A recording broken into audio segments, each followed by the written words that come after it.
of the United States of America, and to the republic for which it stands, one nation, under God, indivisible, with liberty and justice for all.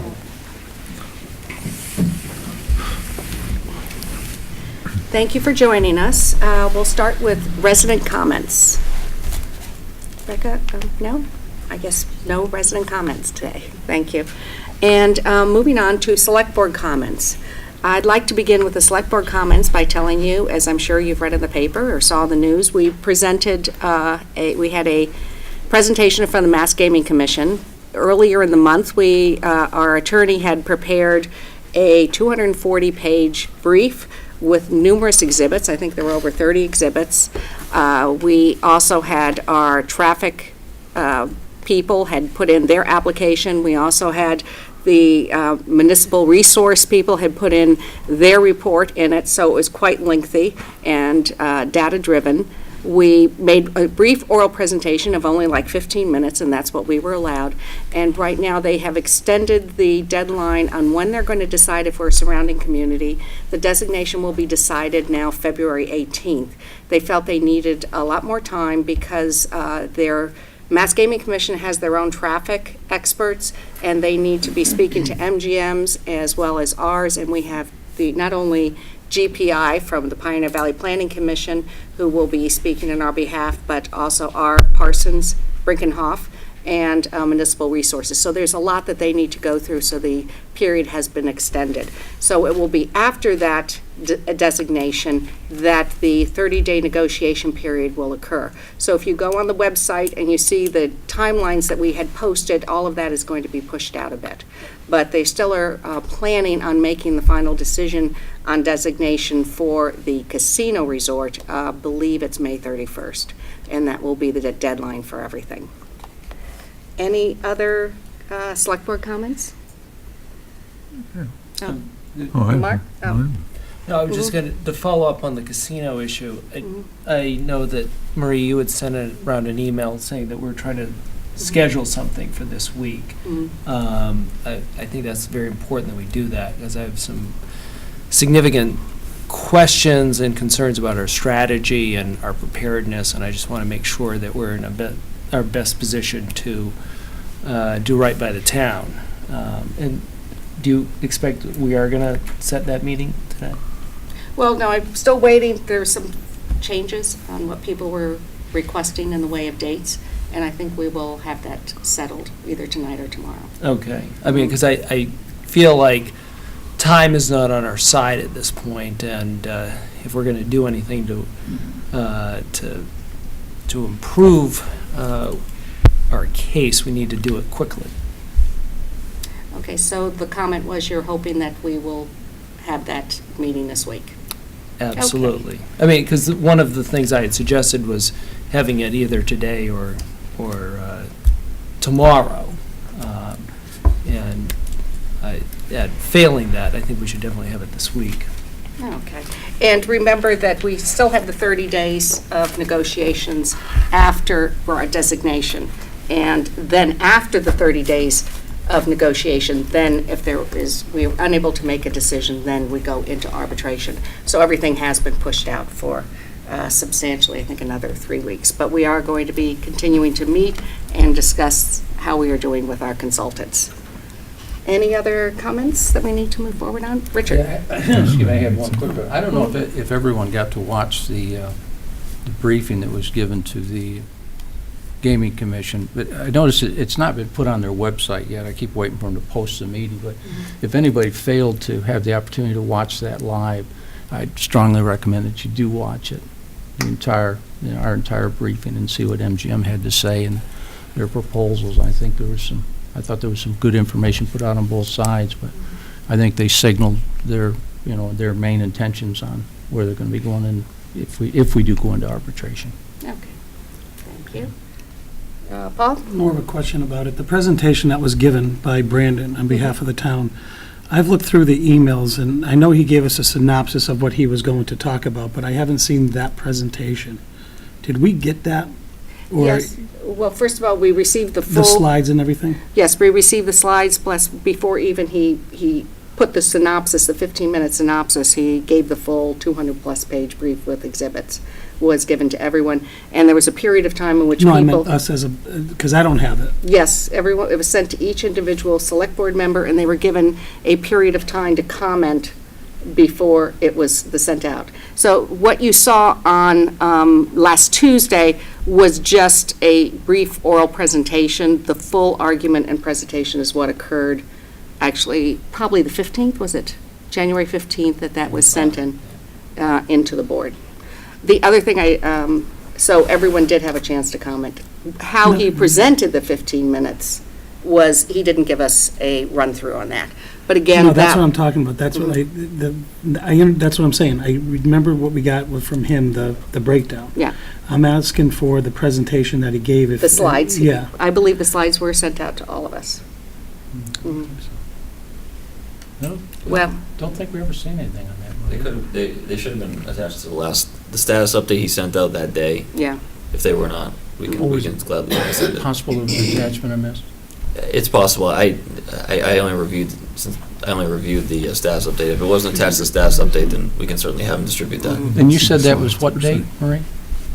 The date that The slide presentation would have would have been that just day. that day Oh, or I the know, day but I mean, before. you had mentioned another date that Oh, something I was sent think out? it was probably before the 15th. The beginning of the month is when he sent out Whenever the his deadline full- for the petition was due, the petition Yeah. had gone out to everybody in at least a PDF form. Yeah. Correct. All right, moving right along, we have we did also receive correspondence that was last minute in the packet. And did you want to comment on the letter? The letter from Mr. Wojcik and Ms. Miller and myself. Yes. I'm just interested in hearing select board responses to the letter. Okay, well, let me go through the correspondence, and I need to find it because unfortunately I couldn't print it out. I had trouble with my computer.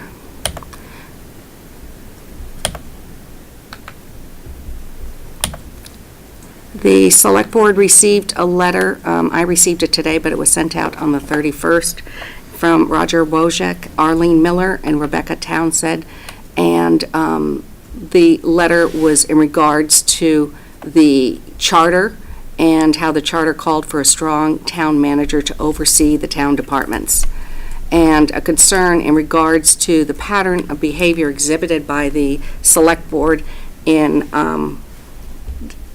not following the charter. Let me read through briefly the first two paragraphs. The Long Meadow Constitution or Charter calls for a strong town manager to oversee town departments. And the Article 5.2, the town manager should be the administrative officer of the town. Several years ago, the town voted in favor of this major change in governmental structure to cure persistent problems stemming from dueling department heads and overall lack of administrative oversight. It's disheartening to see the need to remind the town select board about the differences in powers and duties outlined in Article 5 and Article 3 on the town manager and select board. The Select Board shall have the powers and duties given to boards of selectmen under the Constitution and general laws of the Commonwealth, except those powers and duties assigned by this charter to the town manager. The pattern of behavior exhibited at the Select Board meetings indicates that this reminder is warranted. The frequent insertion of Select Board members into town management functions has been occurring for years. What compels us to comment is the recent statement by one Select Board member that only explicitly acknowledges this practice but boldly stands for it by its prerogative. The Select Board member Alex Grant's article in the Long Meadow News, Anatomy of a Decision, plainly articulates the Select Board's attitude and improper actions. After describing the Select Board's insertion of their control over the coordination of the Green Community Grant, he notes, and here we come to a special difference of opinion on what the Select Board's role is. This model, characterized as a strong town manager form of government, has not since the change in the town charter been embraced by the Select Board, nor has it been embraced by the current Select Board. This flat-out flouting of the law is wrong. The citizens of the town need to understand their government is not just the official plaything, rather belongs to them. The citizens calls for a new structure, and it's the official's duty to see the laws followed. As former chair, vice chair, and clerk of the Charter Commission, we call upon the Select Board to respect and adhere to the law.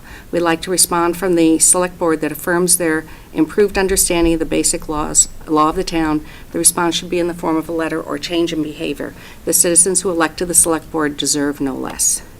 And then it goes on to quoting sections of the charter. And I think that though we don't have this on the select board agenda for tonight, I think that we should all think about it and see if we should be, maybe deliberate and put this on another agenda to see if we should be forming a letter. I think this is a discussion that's very apropos because it's something that we've been struggling with the board and discussing back and forth on when we discuss whether something's operations or not operations. I've been on the board for 3 years, and I know that's always been a border that we have tried to not cross. So we appreciate the correspondence, and we will look as we go forward as a board to make sure that we are following what is not only the charter, but the intent of the charter. Thank you. Any other comments on the correspondence? I do. I don't know if you read the Ray line, it was called Follow the Law. And as someone who has taken an oath to not only follow the law, but to uphold the law, I take that quite seriously. I guess I would reject the notion that anything that at least I've done was, as seems to be suggested, intentionally not following the law. I don't think that really is the question here. The question is, what is the law? How is the charter to be interpreted?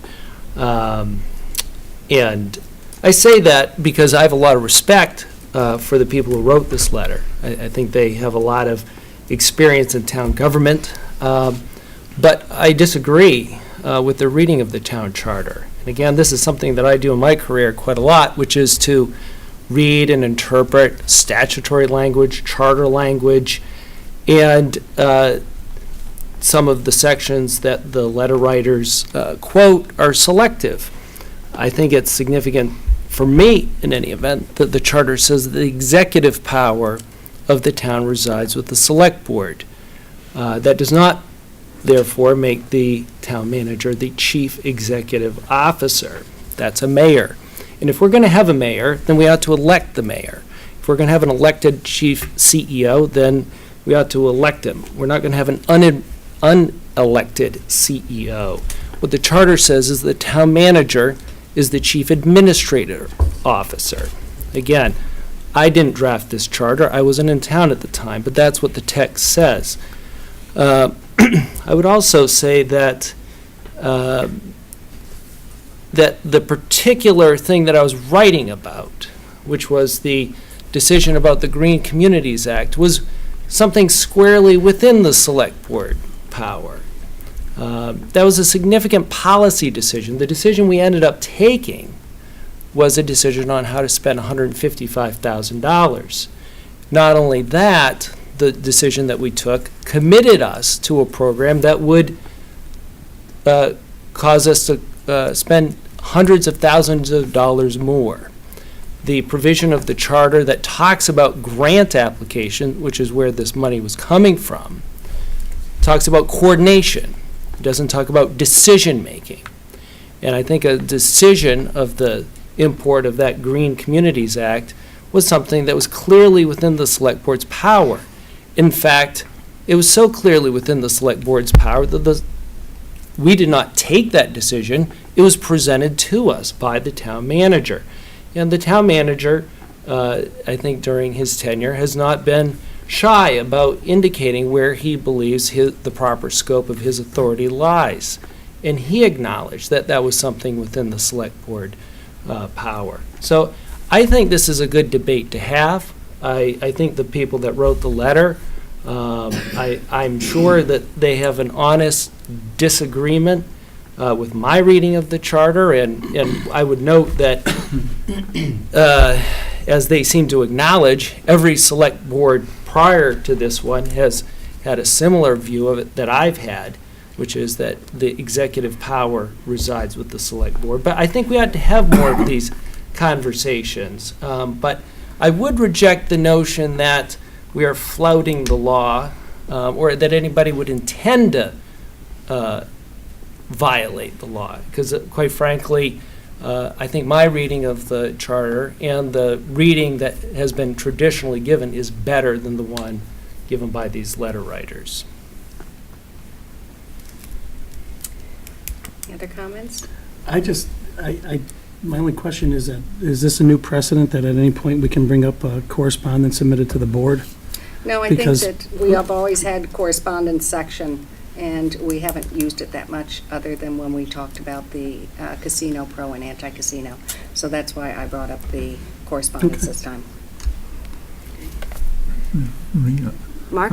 I'd also like to make a comment. Our correspondence section of our, has been intended to have letters that the select board receive that are public record, go on the public record. That's the intent of the correspondence. It's not necessarily that the obligation nor the past practices of the select board to answer every letter that we get, especially when letters are addressed to the select board, asking for an answer from the select board, when in fact we have 5 individuals. And until such time as we can take a vote as the select board, we can't answer as the select board in a single letter, and that's the reason we don't do that. You know, I did see the letter. I personally responded to the letter. I responded to the letter as an individual, not as a member of the select board.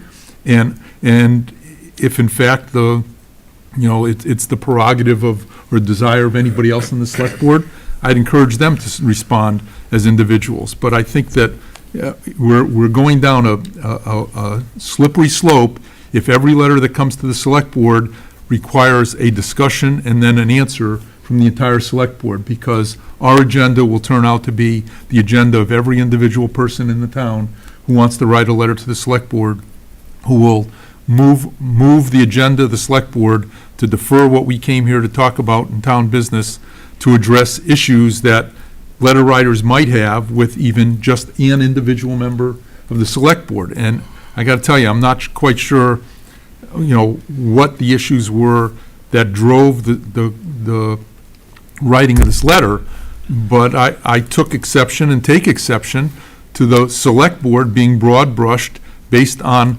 not comments that were made and voted for by the select board, but comments made and written by a single select board member in a publication.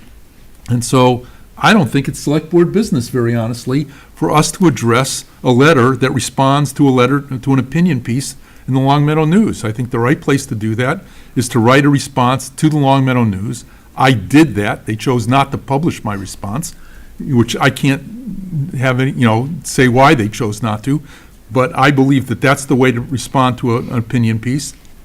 And if we're going to start talking about this stuff at the select board meeting, then we need to put it on the agenda and have a discussion and come to a solution and a consensus and an agreement as a select board. But this process can't work, Marie. Okay.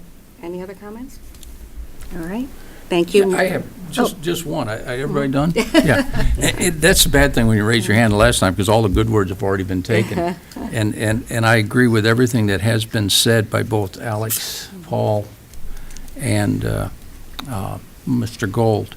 I too, I'm not going to go into details on it. I have my personal feelings on it, but I was drawn particularly to the assumption that somehow this board was willfully breaking the law. And I took great exception to that when I read that statement too. I thought that was a highly inappropriate statement to be making, and I don't know if I'll respond to it any further than that, but since that was mentioned here, I also agree. That brought my attention very quickly, that accusation, what I considered an accusation. Okay. Thank you. All right, moving along, we have interviews on the Council of Aging Board of Directors, and we have Jim Russell. Would you like to come to the table?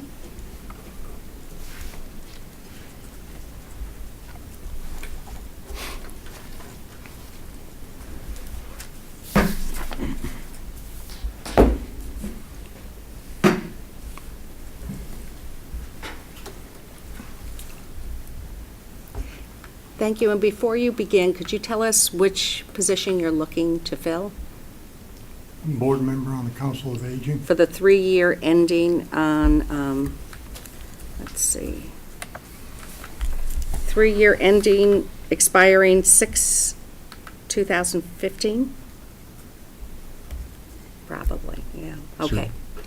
And do you want to state your name, where you? Yes. and- Good evening, Madam Chairperson, members of the Board of Selectmen, Town Manager. My name is James A. Russell, and I've resided at 108 Bel Air Drive in Long Meadow for the past 49 years. I was born in Springfield, Mass., graduated from Munson Academy in Munson, Mass. I attended Bryan College in Providence, Rhode Island, and Stockbridge School of Agriculture at the University of Mass. I am married and have 2 adult children. I'm appearing before your board tonight to be considered for an appointment to the board of Council on Aging. I have spent the last 40 years as a volunteer giving back to humanity. I have enjoyed this very much. My previous work experience was 52 years in my family service business in Springfield. I'm currently the CEO and treasurer of our 100-year-old 4th-generation family business. I am a life member of the Elks Lodge in Springfield. I'm a 50-year Shriner, president of the Melha K9 for Kids unit, which is a therapy dog chapter. I'm also past president of the Springfield Rotary Club, South End Business Association, the Better Business Bureau, and a trained arbitrator. I'm currently the chair of the Park and Recreation Board, which I'm enjoying very much. As a senior and with my work experiences and knowledge I've learned over the years, I believe I can be a help to the Council of Aging. I've attended a council board meeting in January 2014. I also have read all the documents pertaining to the Council on Aging policies and procedures. I agree to uphold the policies and procedures if appointed. I ask for your support. Thank you. Thank you very much. I'd like to begin by thanking all the years of service and on all the boards and committees. Thank you very much. Thank you. Any questions for Jim? Paul? Jim, since you went to the meeting in January and you've read up on some of what's going on over there, do you have any ideas of what the concerns are of the board? I know, there's a couple of people you mentioned that you know on the board and. Right. Very candidly speaking, I have visited a number of the senior centers in our area, Agawam, which has a 4 to 5 year old new building, which is drop dead beautiful. I was in East Long Meadow today where they turned an old building, which reminded me of Greenwood Center, into workable space. I've been by the Hamden Senior Center. The West Springfield Senior Center reminds me of Greenwood Park. The gist of I did get involved in discussions with the board members. They let me weigh in and give my comments and so forth. I think the push is to try to find one or two things to happen. A, serious money be spent to upgrade that building, or B, a new building. And as a senior, and realizing that there are more and more seniors residing in the town, I think this is a area that some serious consideration has to be given to. And with my work experience, I hope that I can add some amount of expertise to it. Yes, I do know a number of the people on the board. I was honored that several people asked me if I consider serving on the board. I don't feel there's any conflict of interest being chair of the park board in retrospect, because we're running daycare center over at the senior center. I think the young lady, Emily, is a tremendous asset to the town. She does a great job, a very friendly individual, has a lot of respect, and I'm excited about the possibility of serving on the board and seeing if I can add some value to it. The people are very dedicated. There are people that have served there for many years, and it's an exciting time. And I'm very happy that these kind of people are serving on the board and they want to do something for the town, for the seniors. Thank you. Thank you, Jim. Mark? Jim, what role do you think the Council on Aging should have in terms of setting programs, policies, or long-term direction for the Council on Aging relative to the professional staff that's there? Well, from what I understand, and this is in a very short period of time, the Council on Aging Board is like, it's almost like the Park Board. We're an advisory group. And really, those recommendations or suggestions go to Emily. And I believe that she has the final say in the matter. There was a discussion that came up about fee structure, about charging organizations that use the senior center. And I wasn't sure whether the board has that prerogative or whether Emily Perkins, is it? I think the last name is the one that says yay or nay. I don't know if I answered your question, You Mark. did, absolutely. Thanks, Jim. Any other, Richard? And Jim, what do you think about the present location of the senior center or the adult center? Parking is great. I mean, I've been over there a number of times. I play pitch over there. I've gone to lunch before playing pitch at 12:30. It's almost a pretty full parking lot. I was amazed, candidly speaking, by the number of people that turn out. And for what, I think it is $3 for a lunch. That's pretty inexpensive. And some of the meals are pretty darn good. Thoughts were talked about maybe building a senior center over on William Street, Turner Park.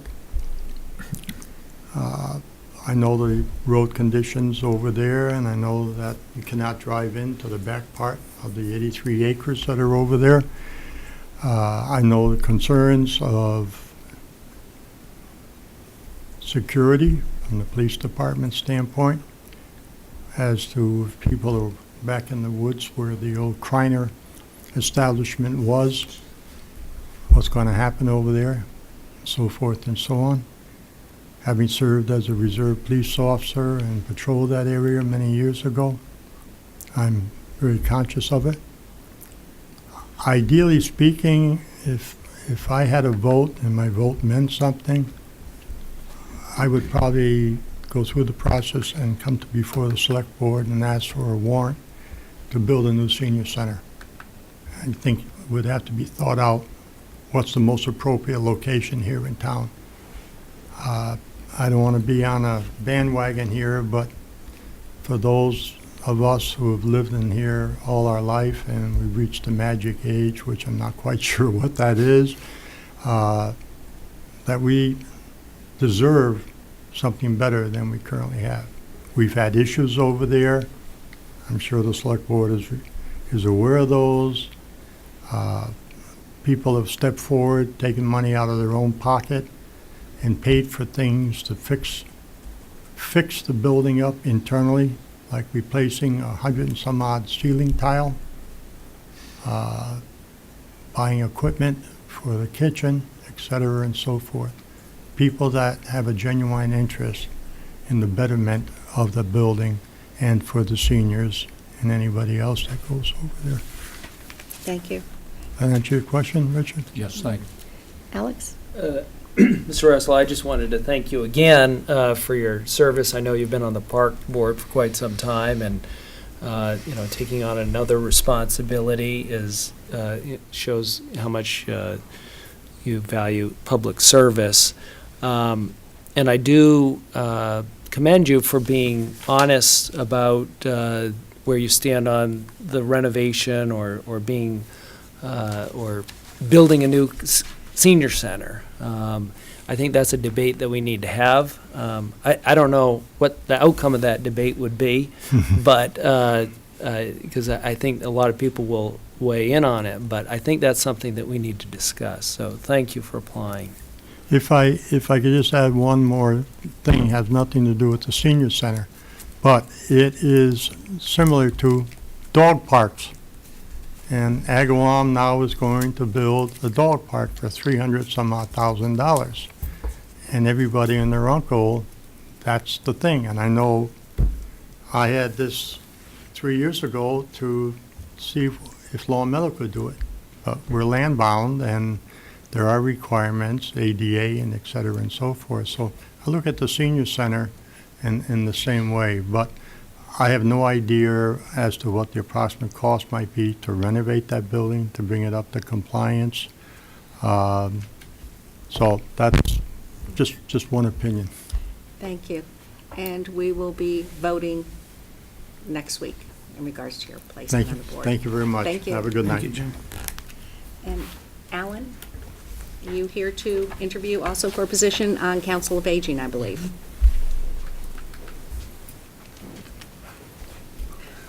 Please join us, state your name, I'm Alan your Hobart. I live- address, and a little statement on why you'd like to be on this Council of Aging Board. Well, I live at 1607 Long Meadow Street. I've lived in town a long time. I've served on just about every single committee you can possibly be on.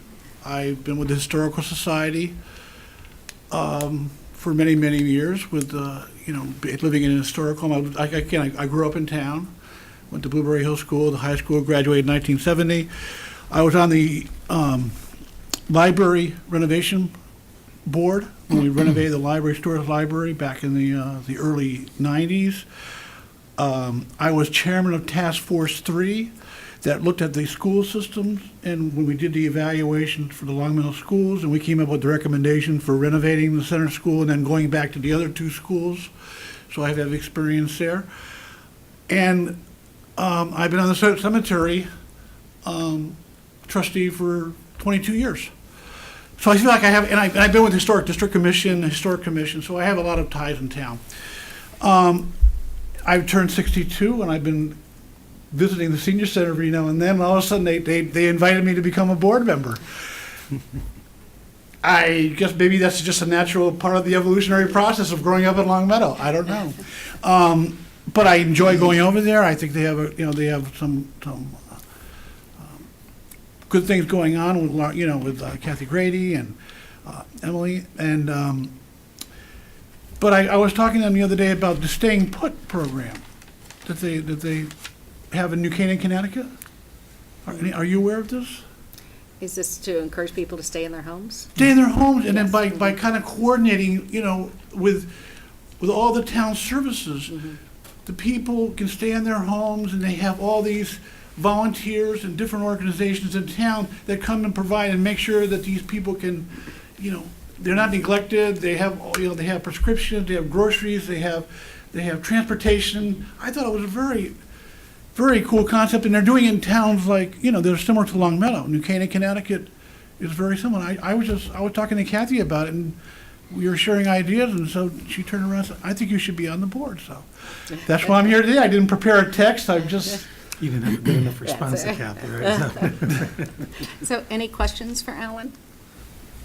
Could you repeat your name and spell your last name? I'm going to take it, please. Hobart, Okay. Is it ALLEN? ALAN. ALN. Thank you. Any questions for I guess Mark? Mr. Hobart, I'm going to ask you the same question that I asked Jim Russell, and that really is, do you have any thoughts about the relative responsibilities of the Council on Aging relative to Emily Perkins and the folks over at the Kathy Grady and the other folks at the COA? What exactly is the question? I guess I'm looking to see if you've had any thoughts or any discussions about delineating what the role and responsibilities are of the Council on Aging. I can't tell you that I'm honestly familiar with what exactly the Okay. roles are. I know Emily, I know the players that are over there. I know the facilities. It's interesting, just to go on an aside, when we were doing the evaluation for the school system, we did all the tours of all the buildings.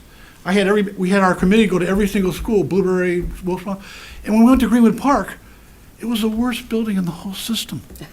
It was the newest, and yet it was the worst. And I'm sure it's fine right now, but it was very surprising in 1992 when Task Force 3 was looking at the educational needs and the facilities of our physical plant that we had. Greenwood Park was the worst. It was very surprising. But as to your question, I don't know enough of the mechanics or the politics of exactly what's going on. I just don't know, to be perfectly honest with you.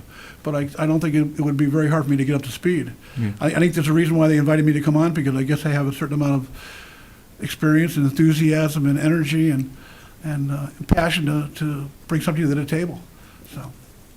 Thank you. Any other questions for Alan? Yeah. You're awful young to be going. Yeah. I think what I was going to ask, Alan, I think you really just answered it with Mr. Gold. I was going to ask, what would be your showcase contribution? I mean, what do you envision that you can bring to the Council on Aging? You have to be inspired. There must be some thought that you think you can bring to them. Well, I guess this whole thing about staying put, and I guess I'm looking at the fact that I think that a lot of us, I'm 62, baby boomers are gonna be going into this facility, and, there's a whole generation, there's a whole collective body of people that are gonna be all of a sudden coming into this age group of, being seniors. We're all gonna be looking at, retirement and looking for things that, attractive opportunities for people to be still engaged in the town, and what the town can provide, affordably for the seniors. And I think collectively, I think the town has a great opportunity here, whether it be the staying put program, or whether it be, just getting people out and engaged in meals and activities. I think that would be a great opportunity to see how, that can become, a little bit more of a developed program. I think there's a wonderful opportunity here, and I just think there's a tremendous number of people that are going to be heading into that age group. Well, I think your age actually is a great advantage. I know that Emily Perkins has talked about trying to bring in younger seniors into using the facilities. Right. And she has pickup games going and really strong athletics. She has ski trips. But I think it's interesting you're saying staying put, but there's also that transition if someone has a knee replacement or hip replacement, that their service is available. So I'm very glad that you've volunteered, and we'll add that voice to the Council of Aging. Well, and we were talking the other day about having people come in with old photographs from the town of Long Meadow, because Facebook has a great account, where they, if you're from Long Meadow, I don't know if you've seen it or not, but people are contributing to that. And all of a sudden, people are coming out of the woodwork, and they're voicing their the Friendlies, when they grew up in Friendlies, and how the Long Meadow shops used to be, and how things have evolved over the years. A lot of these things are, these are in public domain, these social interactive websites. And I think that all of a sudden we can build on these things. I was responsible for the Long Meadow Cemetery Association for the website. We put that together a year and a half ago, and that was my idea, and we got it up and running, and Jim Moran helped us, and we have a terrific website now. We got all the veterans documented. We're doing It is a job. great website. We'll look forward to hearing more from the Council of Aging then. Okay. We will be voting next week, and we'll let you know. Thank you very much. Thank you very much for coming and your years of service. Okay. Okay, now we're approving the minutes. I ask that we table January 21st. I was supposed to touch base with Jackie this week, and I was on vacation, supposedly, and I wasn't able to do that. So I'm looking for a motion to approve the minutes of January 6th. I'll move we approve the minutes of January 6, 2014, regular session. Second. Any discussion? All those in favor? Move we approve the minutes of January 14th, special meeting of the Select Board. Second. Any discussion? All those in favor? Okay, thank you. And then, Jackie, I apologize again, and I will speak to you this week on the 21st. All right, new business. I put down today the revenue enhancement programs. Now, I know, as I said, I've been on the board for several years, and this is something that we've been talking about every year in our goals. And one of our concerns is that we have a certain tax base, and every year that what we have in the way of 2.5 is being slowly devoured by increases in salaries, benefits, our OPEB, which is retirement health care costs, as well as our infrastructure needs that keep growing. And when we had the joint meeting with the school committee, we were discussing where we were in the budget and the deficit that was there and where the stresses were on the budget. And it was discussed openly by both committees that we need to find other sources of revenues. Now, I asked everyone on the board, especially after the MMA, to send me ideas on what you might want to put on today's agenda in regards to revenue enhancement programs. And we did get a couple. The first one is a second wireless tower, which was actually from the town manager. So did you want to give us a little rundown on what that project's about? There is a memo in here somewhere. Under town manager's report. There's a town manager's report, and it's not under, no, it's at the end of the, Oh, I'm sorry, you're right. at the end of new business. Okay. And I'm sorry, is this town cellular revenue? Right. Is that the document? because we're talking about the wireless tower, right? Yes. Um, And why don't you just tell us a quick preview of what's happening with our first current wireless tower? Well, as you can see, there's, we have two wireless tower facilities. One is the water tower, and the other one is the tower we have down by the DPW on Pondside Road. The memo from our purchasing department lays out what the revenues are worth. We actually have been approached by Verizon Wireless about installing a third tower somewhere in town, and the discussions are very preliminary, but I think they are interested in certain locations to fill service gaps that they have. So as we contemplate the installation of a new tower, this lays out pretty clearly what the market rates would, especially the revised lease. I think we'd reported on this previously, but the new contract for Pondside Road is going to be much more financially beneficial to the town than the previous agreement. That agreement is being finalized right now. There are a few details that we're still sorting out before we sign that new contract. But I just wanted to give the board a sense of what a new wireless tower would be worth in revenue. And for the residents, you want to tell us what increases in revenue you're hoping to see? Well, in the case of the Pondside Road Tower, the agreement as proposed is worth about $30,000 more annually. Basically, we get $77,000 or $78,000 annually under the old agreement. The new agreement will get about $108,000, and they've also included a one-time payment, upfront payment of $125,000. So that's certainly good revenue for the town. And the water tower, by comparison, is worth about $76,000 a year. I'm not sure when that agreement expires. But like I said, somewhere between 75 and 110 is a good number to project for a third wireless tower. Any questions in regards to the wireless tower project? Mark? I don't have any questions, but I guess my comment would be, why would we not, and this is a question to everybody on the select board, why would we not tell the town manager to entertain comments or entertain proposals from Verizon and come back and see, I mean, if they want to put it, in the middle of Grassy Gutter Road, we're not likely to approve that, but if they want to put it in someplace reasonable, it's likely to go forward. So I think it's a permanent question. Do they need, I'm not sure what the permitting track is for cell towers, but I guess they need some kind of special permit or some kind of planning board approval.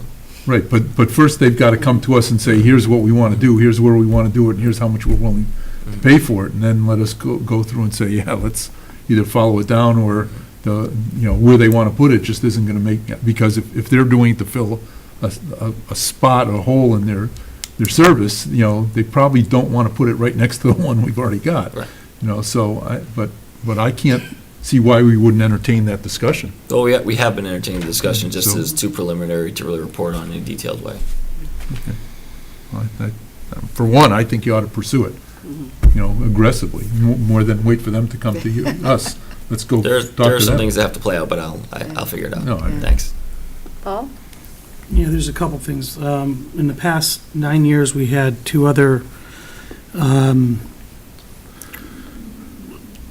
instances where we were looking at, or companies had approached. One was to put it on a private residence, in which the town, blocked, because we actually have right of first refusal to place it on any residence. We actually have the right to say no if we can accommodate that. But then there also was something from Verizon where they actually pulled a plug on it. The town was in talks with them a while back. I'm not sure of the location they were talking about. The only thing I would like to see is that if we're going to put up another cellular tower, is that it allows for all of the other carriers, not just Verizon. They do co-locate. Okay, well, I mean, in the water tower, it's showing here that they have I think there was a stipulation that said, maybe it's in here, that you can't, there was only so many antennas that could go up there. I don't know if that was a space thing or what, but, okay, that's fine. I don't think we need to tell the town manager to pursue it or not. I think that's, I guess my question would be, we're not looking at anything to be done by 2014 in regards to this. Is it something you're looking a year or two down I'm the not sure line? I don't know how fast these things come together here. Yeah, that's but why I have no idea. You know, like I said, truthfully, we are trying to finalize an agreement with Verizon and Crown Castle, who's the lessee for the Pondside Road. We want to sort out some details on that agreement before we proceed, because it's all kind of the same players. Mhm. But I don't know what the timing is. Well, that's great news. Thank you. Alex? On the water tower site, how much land would this require, and what effect would that have on that property? I mean, is that something you've thought about? Well, we're not really looking at the water tower has an antenna already. It's already a location for wireless. It would be a different location. I gotcha. Oh, so this is, okay, I misunderstood. So it'd be an additional. So we tower already have location. two. We already have two locations I where we gotcha. can site antenna. We're looking at a third. And under the initial, like I said, it's been very preliminary, but it would be a new tower similar to Pondside Road. Okay. And as you're saying, Stephen, we probably need to, it'll go to the planning board, and after you get some preliminary. As soon as we have something by way of a concrete Mhm. proposal, I'll certainly bring it to the board's attention. Okay, thank you. All right, the next issue was the water tower property. And I know this has been brought up for years, and in 2011, when you were chair, Mark, there was some research that was done by Dave Martell, and I'm not sure if you had requested or someone else on the board had. But it went down to, and I resent all of that to the select board members to let everyone know what the options were on the water tower property. And I think it's like 22 acres down there that's next to a road that has not been paved. Academy is a dirt road there, which I have numerous people that stop me to ask when that's going to be paved. And the issue is, it's property that by bylaw was given to the schools and the parks. And the question is, we were always talking about, how does the board feel about pursuing possible development and sale of that to get that property on the tax rolls?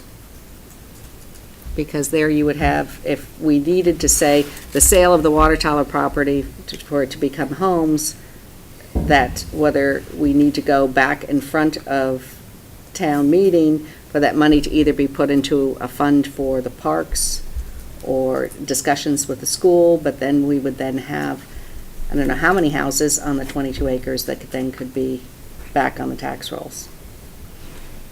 Paul? I'd like to see us make a decision, which would be the first step to see what would the process be to have, since part of that land was theoretically set aside for a new high school, and now that the new high school's been built, is to see what the process is in getting that land back onto the control of the town, so to speak, so that then the next step after that would see what's the willingness to develop it, having some public hearings and that type of thing. But I think the first step is to find out whether or not we can actually unravel the bylaw, and I'm sure we can. I think just we'd don't have know to what go the in front of process town. is, We'd have yeah. to do a warrant to get it transferred, or even, I would think, my understanding of reading of that is that if it's the sale of the property, the money could go into a trust for Bliss Park or the renovations or maintenance of our parks. But the second half of it, which would be the property taxes, would then go to increase our revenues. I think we need the first step before we start worrying about like a public hearing on it or something, because if we can't unravel it, or town meeting says no, then there's no reason to go forward. But I think this is something we should find out, can we get to there from here? Okay, so what I was looking for was for us to maybe have a vote of the board to direct the town manager to see about the first step in regards to development of the property. So I guess I'm not clear what, you said to put it, and if I if I'm misstating what you said, Paul, it's just because I'm not Mhm. remembering exactly. You said to put the property under the control of the town? Well- And what do you mean by that? What I mean is that the town, the vote set it aside to where that property is split between No, I theoretically get the that Park and part, Rec and- but so are you saying that you would like to have it under the control of some other entity? The town i.e. of Long select- Meadow. Alex, if I could just read this, this was, control of the land remains jointly with the Board of Park Commissioners and the School Committee. In other words, given the specific designation of responsibility to the Board of Park Commissioners, and of course, that's switched over with the new Right, no, I charter. understand that. And the School Committee, the Board of Selectmen does not have any control over the land at this time. Well, I read all of Okay. that, and I understand what the situation is now. I guess the question is, when we say under the control of the town, I mean, it's already under the control of two committees of the town. I assume when you say the town, you must mean some other agency of the town. The town of Long Meadow. There is a difference between the Park Committee, the School Committee, and the town of Right. Long Meadow.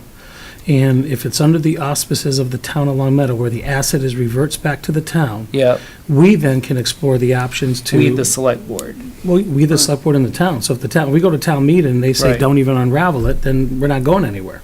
Right, So right. that bylaw change that put the land under control of those two committees needs to be unraveled before we start heading down the road of whether it's developable or not. Because there's no reason to waste time and energy holding public hearings and finding out if that land can be developed if it's not under the control or the auspices of the town, the general government.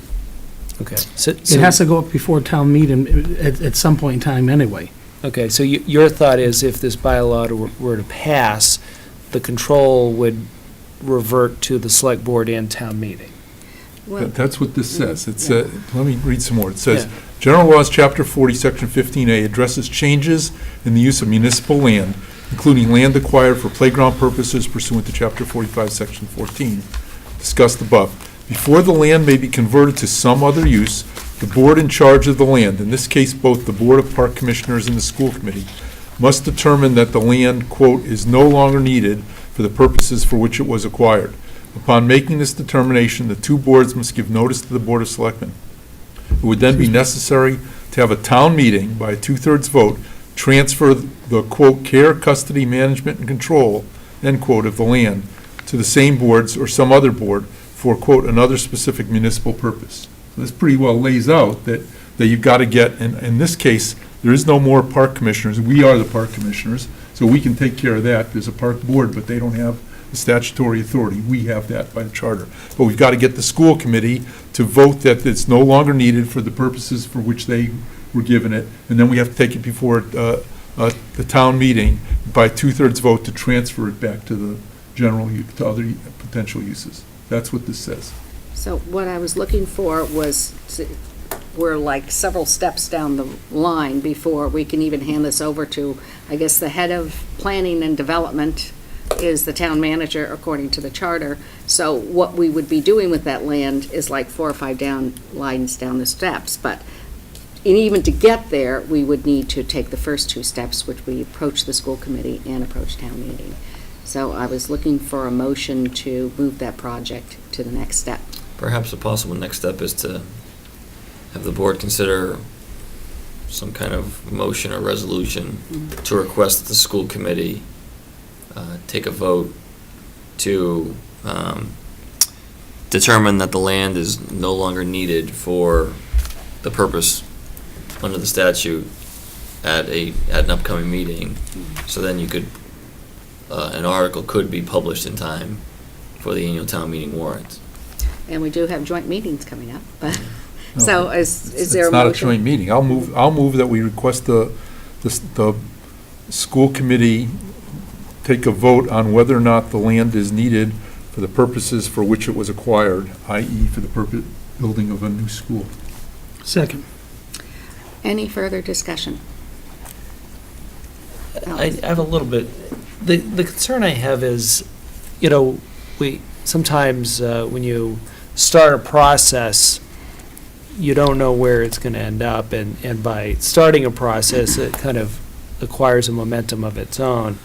And I guess I don't have a good sense of exactly where we're going, except from what's been mentioned here, which is development. I would be in favor potentially of certain types of development. I'd be definitely not in favor of other types of development. As it stands now, it's green space that has some value. But I guess that's my hesitancy. I would want to feel more comfortable about what the end result is before we start a process that we ultimately may not be able to control. And I think that that's exactly what we're doing, is we're opening it up to the residents. And the residents are going to be giving input on what they want, whether it's at the town meeting or forums. It's not something that this board's going to control. It's something that the residents of of Long Meadow will be moving forward in the ideas. Richard? Yeah, I'm hearing about 4 different stories as it goes back and forth. Maybe I'm just the only one who's confused. I agree with what you just said wholeheartedly. I think it would seem appropriate that we have an idea of where we would like to end up if all the dominoes do fall in place properly, and that it's a well-thought-out process, even before we ask the schools to relinquish control. I think it'd be appropriate if we, whether it be Stephen or somebody that moves this forward and does the feasibility on what we could do there, and get it past just the boardroom stage. Get us some actual developmental input. Is it feasible for up there? Will zoning allow it? The water, the power, all these little things that would be in place for a development to be placed up there, if that's what we want to do. And I understand what you're trying. You're trying to get it started, and I think it's appropriate to get it started, but if we're going to be asked the schools to relinquish the land back to the town, it would seem that we should have something in hand to say, here's what we're really going to do with this. To, in other words, make an encouragement to say, this is the reason we want to take this back under the ownership, that we have a master plan. Mark? I think it's clear that one of the hoped-for endpoints, from my perspective at least, is that we turn this into revenue-generating land, as opposed, it's not a park. It's current, given our current projections, I believe it's unlikely we're going to build a school there. We're ever going to build a school there. And based on that, it's land that's serving no purpose for the town of Long Meadow. And I agree that to some extent, we'd like to have the answers before we start down the road, but I don't think it's worth spending a whole lot of effort dotting every I and crossing every T until that land is under the control of the organizations that can potentially make those decisions. The fact that it will require potentially a zoning change if we do anything significant there. It'll certainly require a vote of town meeting to do absolutely anything. In fact, to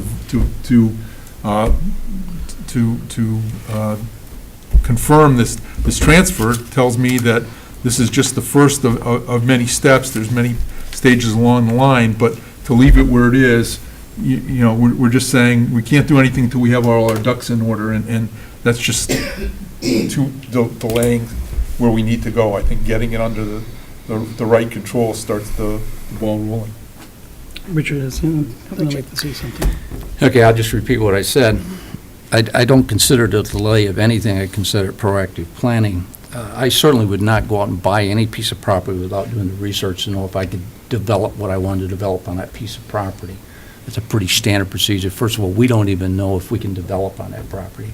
There's no subsurface work that's been done. There's a lot of unanswered questions. So I understand your point, Mark, but why would you push forward on just a piece of it without having the entire, at least roughed in on where we want to go with this? I can't tell you right now that won't be park property. I don't think anyone at this board can say that, because there's some unknowns. We don't know. Maybe it's undevelopable. I mean, there may be ground conditions that are just prohibitive for development. That we may run into unbelievable opposition by our own residents in this community for development up there, which are unforeseen at this point. So we can certainly make that little jump if it makes everybody feel comfortable, but I think the planning process, from where I come from, involves more pre-planning, and that would be just one piece of the puzzle dropping down, but that certainly would not be the predominant one that starts the planning. And no more comments by Mr. Foster. In my opinion, of course, I look at it differently. I say it's more organic planning, and I think the forum on what people are really looking for in use of that property. And there are many ways that we can look at it being generated. Maybe people will decide they want to keep the majority of that to a park. Maybe the town will decide there's something else they would like to develop there. Maybe it would be some passive way that we would develop it with solar or something. But I think that until we actually have everyone say, we want to look at it as a town, we're willing to consider development, and then we move forward. But if we say, we want to develop it, we want to sell it, we want to put down 20 houses here, everyone might say, that's not what we want. And then we won't ever look at all the various options. Stephen? I would say that from a development standpoint, based on my experience working with developers, today the land has no value because of these encumbrances, and that there's a multiple step process involved in removing these encumbrances, especially a town meeting. A developer would not spend money to master plan the site and come in with a proposal as to what it could be developed as, or, whether it's a commercial developer, residential developer, or anybody else, because the barrier to being able to acquire the site is so high with these encumbrances. Removing these encumbrances are two clear steps that the town can engage in. Even if both steps are successful, it still does not mean that the town has to dispose of the land, has to declare it surplus and dispose of the land. But once these encumbrances are lifted, it's a much better sale to me to then either apply for grants or use some town resources to then possibly bring in a designer to come up with a master plan to show, if it was going to be I think the character of the area around there is all residential, and you want to develop within the character of the existing neighborhood. That's development 101. And so if you're going to look at a residential development as an example, certainly Pioneer Valley Planning Commission could probably help us do that, but master plan the site, and then you could figure out how many residences in theory you could put on there, and then every dollar that comes in tax revenue is a dollar on top of what we already collect. But you're still not committed to anything. I just think to really, if we want to expand our tax base in the very limited ways that we have at our disposal, removing these encumbrances shows people who could be interested in developing the land that we're serious about it. But you don't give up any control, and you're not agreeing to any form of development or anything else by doing it. I just think it's a good idea to at least start the process. Paul? Rich, I don't disagree with you on most of what you said. Here's what the issue is. The long-range plan identified that property specifically as something the town should develop. Yeah. We took every low piece of hanging fruit from the long-range plan and did it like putting lines on Bliss Road and William Street around Big Y. I mean, that was part of it. You mentioned a key word. You wouldn't buy a piece of property without knowing what the end result was, or something to that effect. You wouldn't own it without knowing what the end result is. And the part of it is, we don't own it. Mm-hmm. It's under the town of Long Meadow through two committees. Right. What I think before you get, I don't know what goes there. I don't know if it's market rate housing. I don't know if it's, a complex that has some stores in it plus apartments or so. I don't know what it is. But I know that you can't have that discussion down the road until, I wouldn't want to spend a nickel of town resources while it's still under the auspices of the school committee and park and rec board.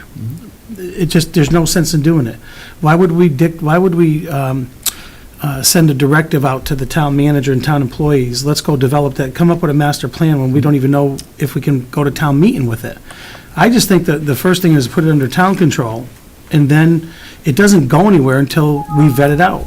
Now, I don't know what's there. Right now, we're not even able to say what would be there or have a forum about it. We'd just be spinning our wheels and wasting people's time, and that's where I support at least trying to get into, the discussion to say, let's put it back onto the town of Long Meadow's role, tax roll, so to speak, before you even look at it. I mean, there's other things besides that water tower property. Turner Park is not a park. It's not a park under the rules of like Bliss Park and so forth. It's land that could be developed, and we haven't even talked about that. It was developed years ago.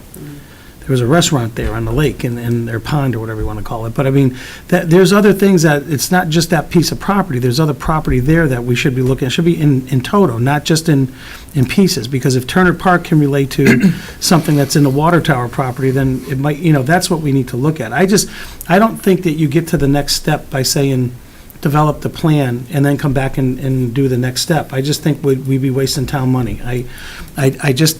That's the part I disagree with you on, is I just think you have to have that first step before you say, now come back with something.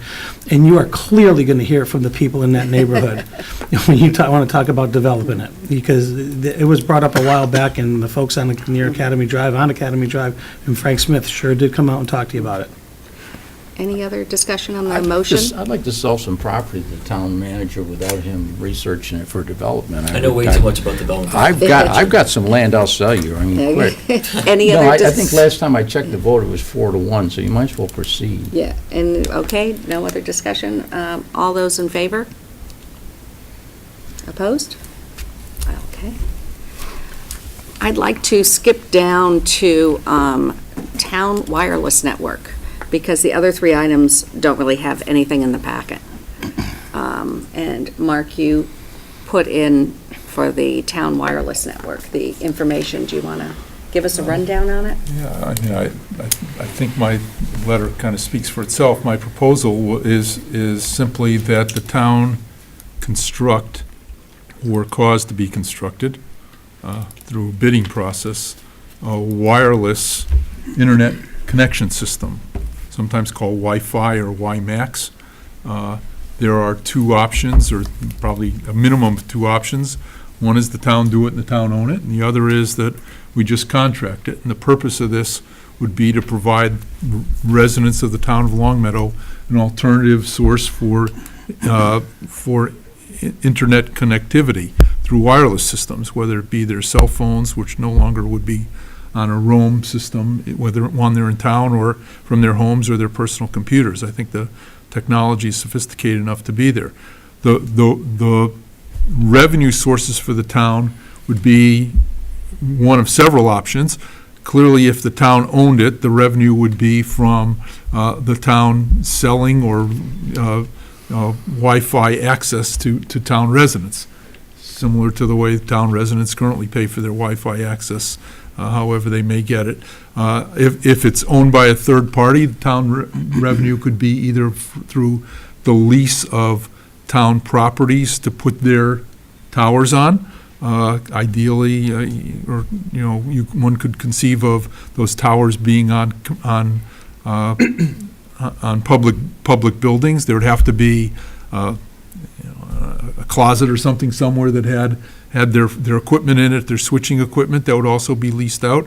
Or perhaps the town could get a percentage of, or a fee for each service user that subscribed. However it is, the use of, or the installation of community-wide Wi-Fi and WiMAX system is now a demonstrated technology. There are communities in the area that have done it, be it Amherst and locally and others. Some have done it in very small areas like their central downtown region. Others have done it over wider regions. So I think the technology is proven. The fact that we own a fiber optics network that connects through to Federal Square, which is the local hub of the internet, however that is said, means that the town has the right to sublease that fiber optics system. I think that the beauty of it is, A, it's fiber optics, it's got huge capacity, and B, in fact, the town uses that primarily during business hours and school hours, and people go home and use the internet primarily not during business hours and school hours, and so there's probably a good match to keep that fiber optics system fully utilized. So, I've done some very, very preliminary work in terms of finding that there are companies who do this work, who bid on it, who are willing to submit bids if the town's willing to put together a request for proposal or a request for quotation for it.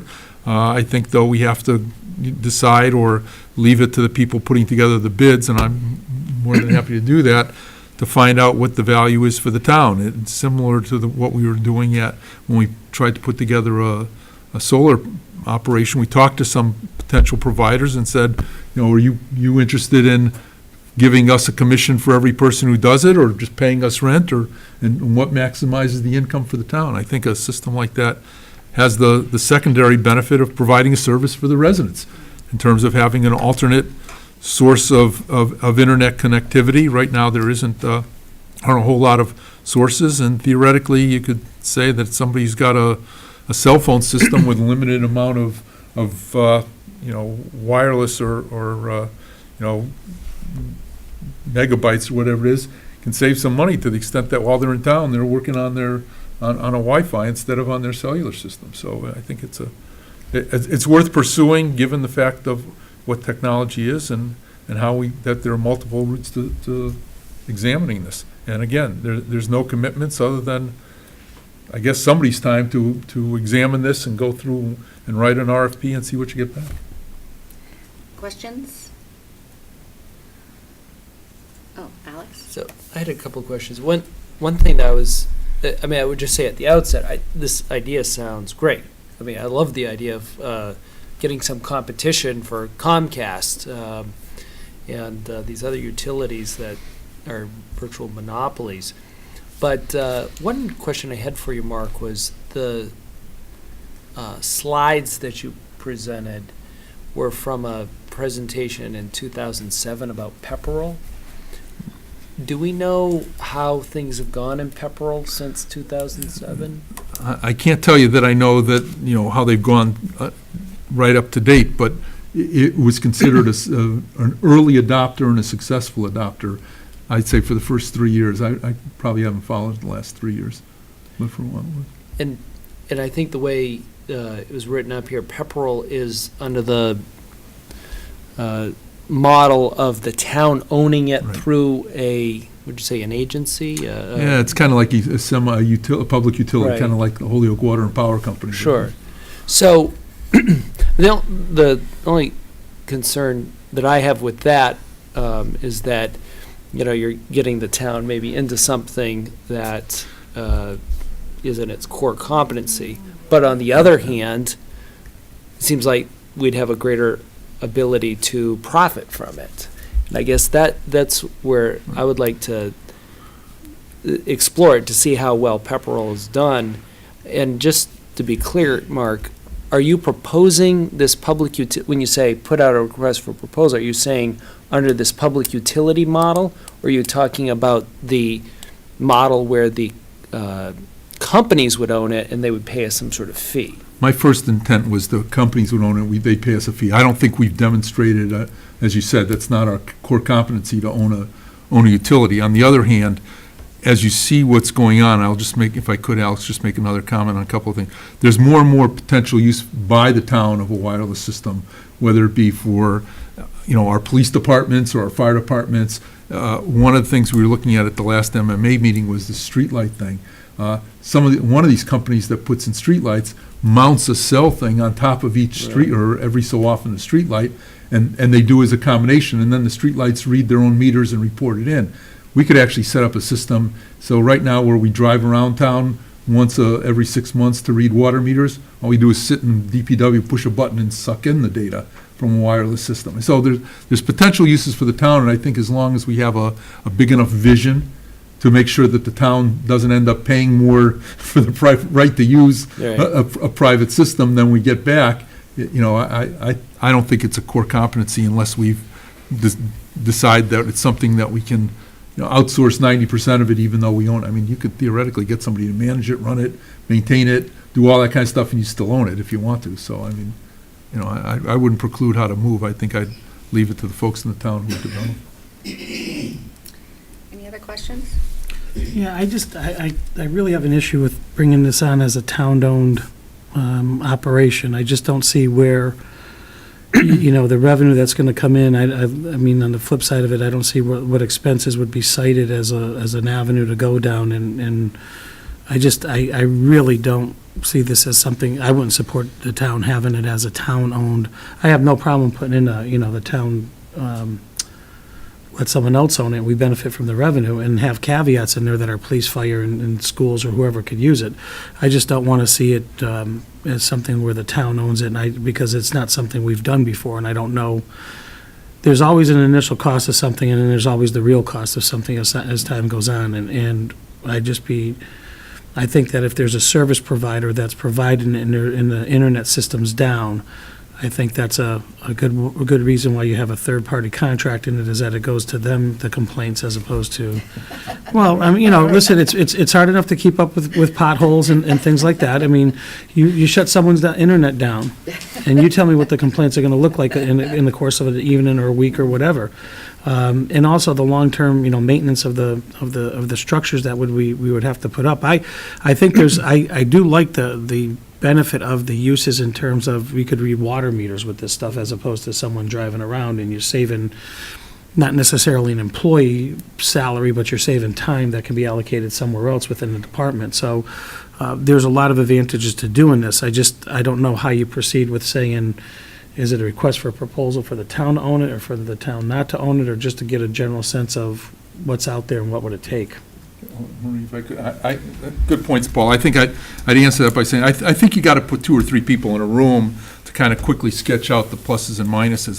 Clearly, my first inclination is for the town to own this is a leap from where we are now. And I think if you look at what we're trying to get out of this in terms of the benefit for the town, I don't think we want to go through this for $1,000 a year kind of income. I think we're in this for a mid-5-figure kind of income, or we're not in it at all. And if we can't get that kind of an income, why are we spending a lot of effort? That also requires an estimate of how many town residents might avail themselves of this. I mean, if there are 5,000 houses or 5,000 residents in Long Meadow, and there's a little bit over that, you can't reasonably expect an 80% take rate. I mean, you got to reasonably expect maybe you're at 20% or 15% or something like that, and so you got to build your economics around that. But somebody can do that, I think, and come back and say, okay, after we've looked at these things, and maybe the RFP says we need a minimum of X number of dollars, or don't bid on it. So however it's done, I think that's how you do it, and I think there are people, whether it's our IT group, certainly our purchasing department, maybe a couple of people in town who'd be willing to sit on a ad hoc committee, could put together the framework for the RFQ that would go out. And I think that would be and then you come back here and say, it was a great idea. If there's not enough money in it, we won't do it, or it's a great idea and there is money in it, and let's pursue it. I have, Or just a bad idea, right? I have some questions, Mark. Yeah. I've heard Kevin at IT say that we purchased the dark fiber, but they keep saying we're going to reach a limit, and we're close to reaching the limit. Now, are we talking about expanding our available dark fiber if we do this? Are we talking about using our current dark fiber, which means we'll be hitting us closer to the limit, or did I misunderstand what Kevin was saying? I don't know, because I didn't hear the conversation. My sense is fiber optics has a huge capacity. And if That's we're what at I the thought. limit of our fiber optic system, we did something wrong designing it. Because either that or we put in a single cable, and they don't do that. I'm hoping that what Kevin means is that our termination points to fiber optics are limiting how much stuff we can shove through it. Because if we're limiting the actual fiber optics cable, we've got a different discussion. So I think clearly all that comes into consideration, but boy, I'd be really disappointed if we just spent $400,000 on a fiber optic system that we're already at the maximum to, and I find that very difficult to understand. Now, the other thing, how does this work with the mass broadband? Because I know Mossbad has several drops in town, and is this the end? We will be getting our own end user for this? Well- Because to connect, I understand, from mass broadband to the houses requires a contract, which we don't have right now. Well, mass broadband, it's called last mile, what they Right. talk about. And mass broadband actually runs, the Commonwealth has contract with people, many people saw it being installed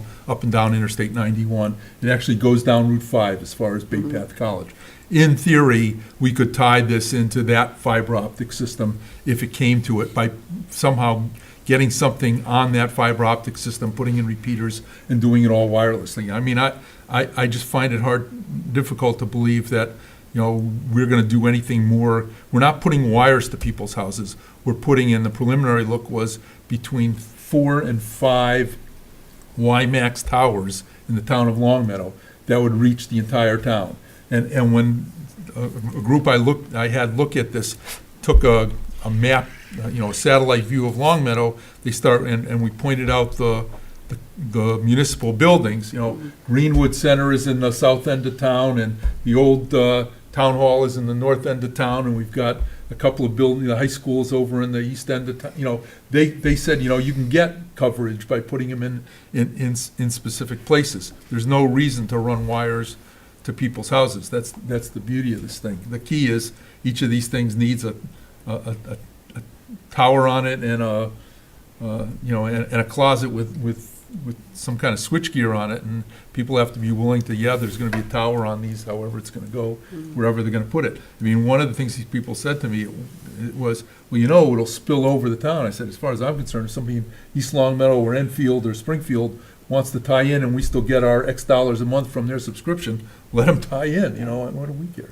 So, Stephen? Just one quick question, Mark. The folks in Pepperell talk about their franchise agreement and whether there was any interplay with the franchise agreement with the cable company in this. I did not ask any of that. All right. So what would be the next step to investigate this? Are you suggesting a committee, the town manager talking to IT?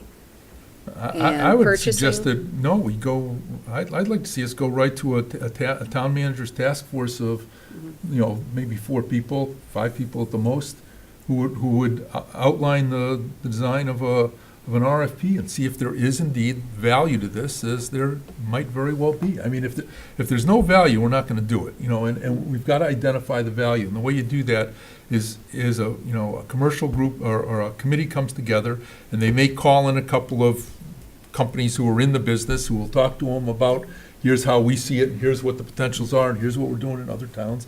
You might talk to people in other towns in a little bit more detail, and come up with saying, here's the quote-unquote business proposition, which is a lousy thing to use here in town, but basically, here's how we think there's income generation capability for the town.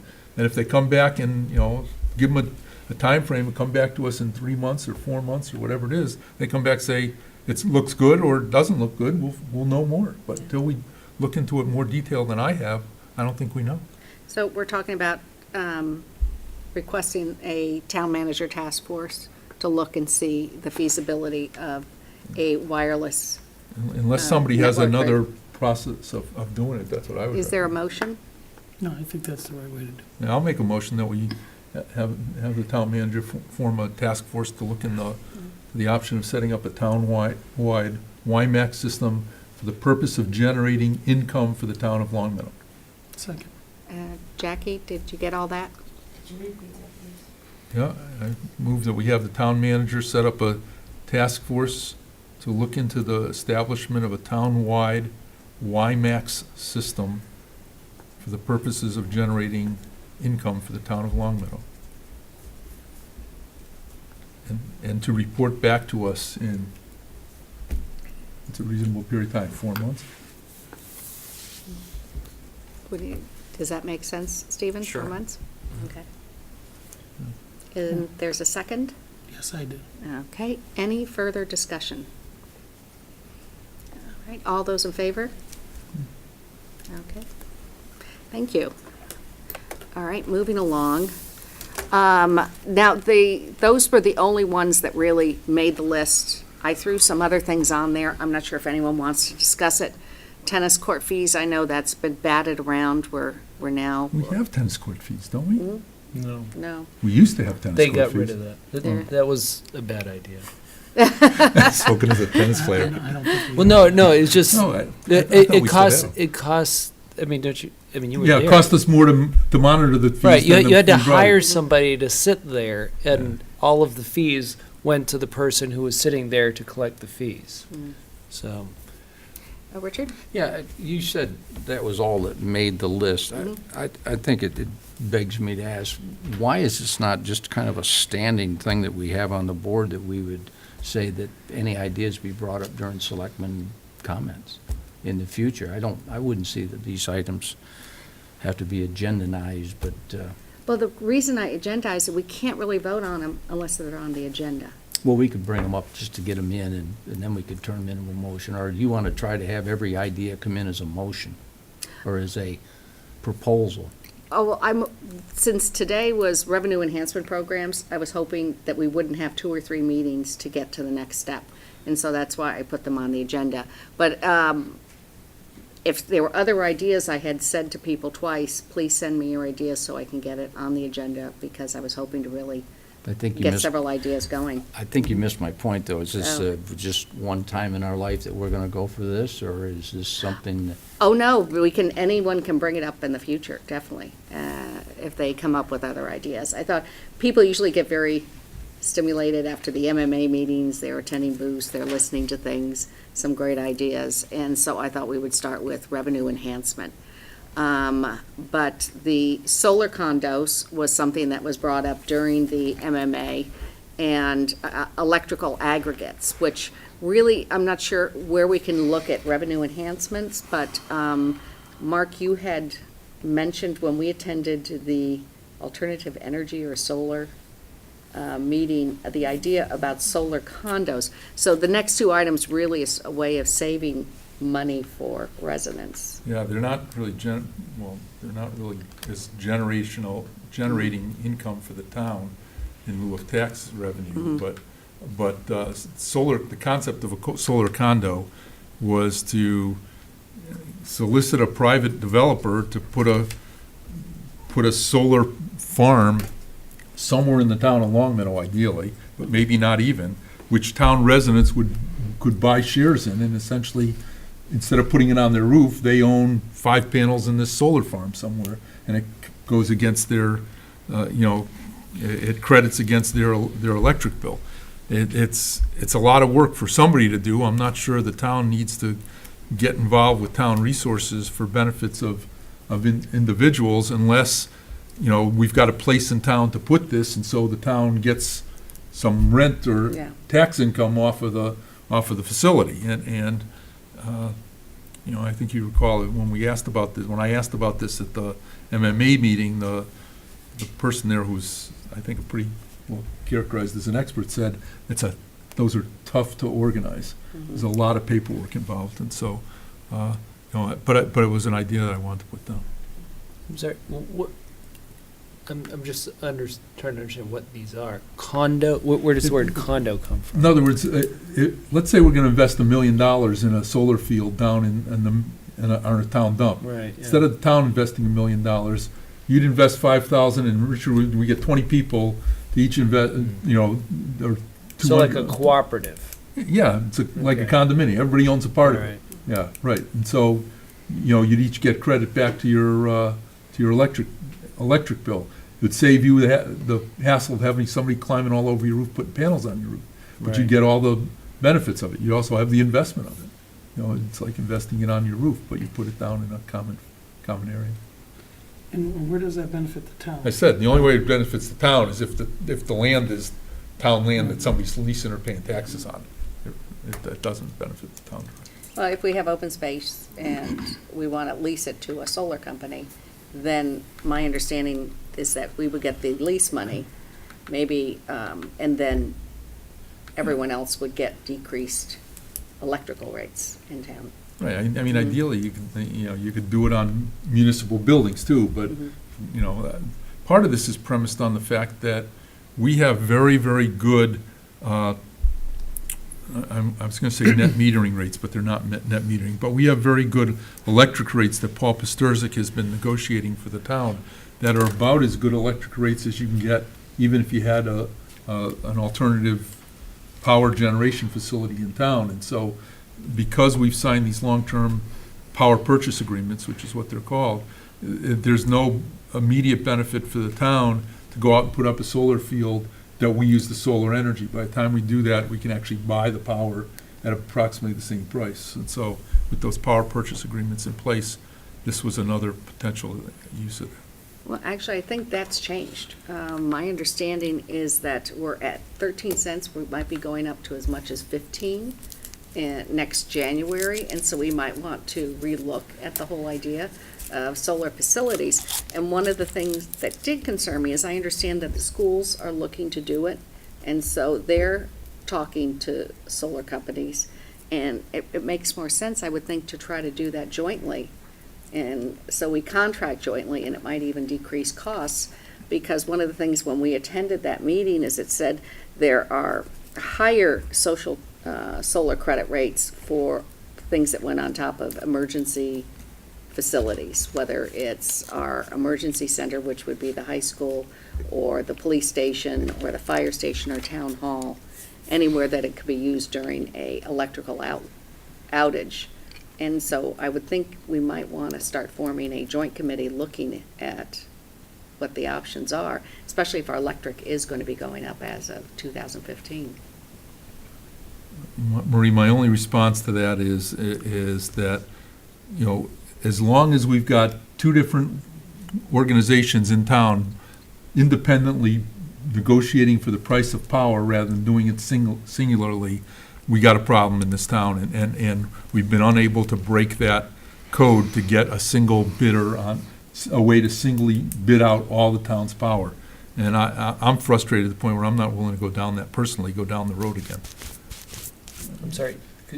The schools bid for the school I electricity understand that. separate from the town.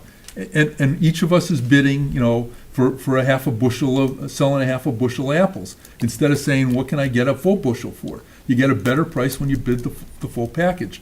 But until we can combine the power purchase of the schools with the power purchase of the towns, I'm not willing to go out there and chase a great deal on a half a bushel of apples. Or in this case, half the town's power use. You know, we can do a much better job if we could bid on the, I've made this argument in a town meeting a year or so ago. You know, the school committee argued that they would better control the electricity use if they had control of the power and power purchase agreement, that they would be better stewards of it. The town meeting accepted that, and so there's two separate organizations going out and bidding for power use in this town. It's the most inefficient thing you can imagine. Well, It's like saying, I'm gonna bid I got 2 water meters at home, and I'm gonna buy the electricity separately. That's what we're doing. So, I mean, maybe that ought to be a warrant on Springtown meeting then. I was thinking we'd start with a joint committee. A warrant for what? Well, you said that there was previously a vote to combine the power purchase. I mean, It was actually, I mean, it was, the it was, logic of, I mean, right. the way you're saying it, the logic seems inescapable, That was not right? the vote. the vote was actually a line item vote of where the line item went. Paul, you probably The remember vote was to transfer all of the electricity sub-accounts in the school budget over to the town budget, so that they were under the collective control of the finance department, with the ability to negotiate on the whole entire electric Right. purchase and hold harmless the schools. For example, they're now saying that the high schools, there's a little bit more electricity. I don't know where that's settled, but there's a $150,000 deficit. That move would have eliminated any liability from having to increase, and it wasn't just electricity, it was natural gas, it was utilities. It was to take them out of the school budget, put them under a utility line item, and that way, if there's a skyrocket in natural gas and they switch to oil heat in the middle of the season, that it's all done in conjunction with but that failed, and there was no cooperation. In fact, the schools fought it, and it was successful at town meeting to where it didn't get put into one account, or in one ledger, so to speak. So Right. why not bring it up again? I mean, I'm just, you know, I mean, if the argument is that compelling, and it sounds like it is, then compelling for one side. we can revisit it. And what I was looking for here is if we're going to be looking at starting that conversation with the school and also combining our efforts in regards to any solar panel purchase, it might be a good idea to start a subcommittee and work with the school so we start having the joint conversation on it. I was wondering if anyone else felt. So to have a sub, Interested. so to have a Have a joint subcommittee, committee, have a joint joint- committee on this specific issue of combining the accounts. No, utilities, solar purchases, sort of looking at our utility costs and planning for the future jointly. I think, Marie, I think if you're saying utility costs, I mean, there are experts in the world who are trying to predict what the future costs are of of utilities and power, and I think to have us do that is, Yeah. is different That's- from use what we know and use our buying power to get the best deal we can, and I think that's where we ought to go. Like I said, I don't know who wants to try to pursue this again, but Alex, I agree, from my perspective, it was a compelling argument. The argument against it was, and Paul, please correct me because you were there, was the school saying we will be better stewards of electrical use if it's in our line items. That's all they said, and they fought vigorously to maintain control of utilities in the school budget, even though the towns now manages the maintenance. They manage the utility costs. And I guess what I was picking up was if they're going to be talking to solar contractors and we're looking into what our options are, we should probably be doing it together. You're right, Marie, and to some degree, and this is going to turn into us versus them, and I don't intend it to be that, but the school committees run around saying they're going to put solar panels on a building that they don't manage or control. In theory, the school facility buildings are part of the general town government. And not to say that it's not a good idea, not to say that anybody would oppose it, but one would think that if you're, take an analogy, you're renting a building before you put something permanent on the roof of a building that you're the tenant of, you talk to the landlord. And that hasn't, so I'm surprised to hear you say that they're out pursuing solar systems for the roofs of schools. That's, and I applaud them for doing it. I think they need to.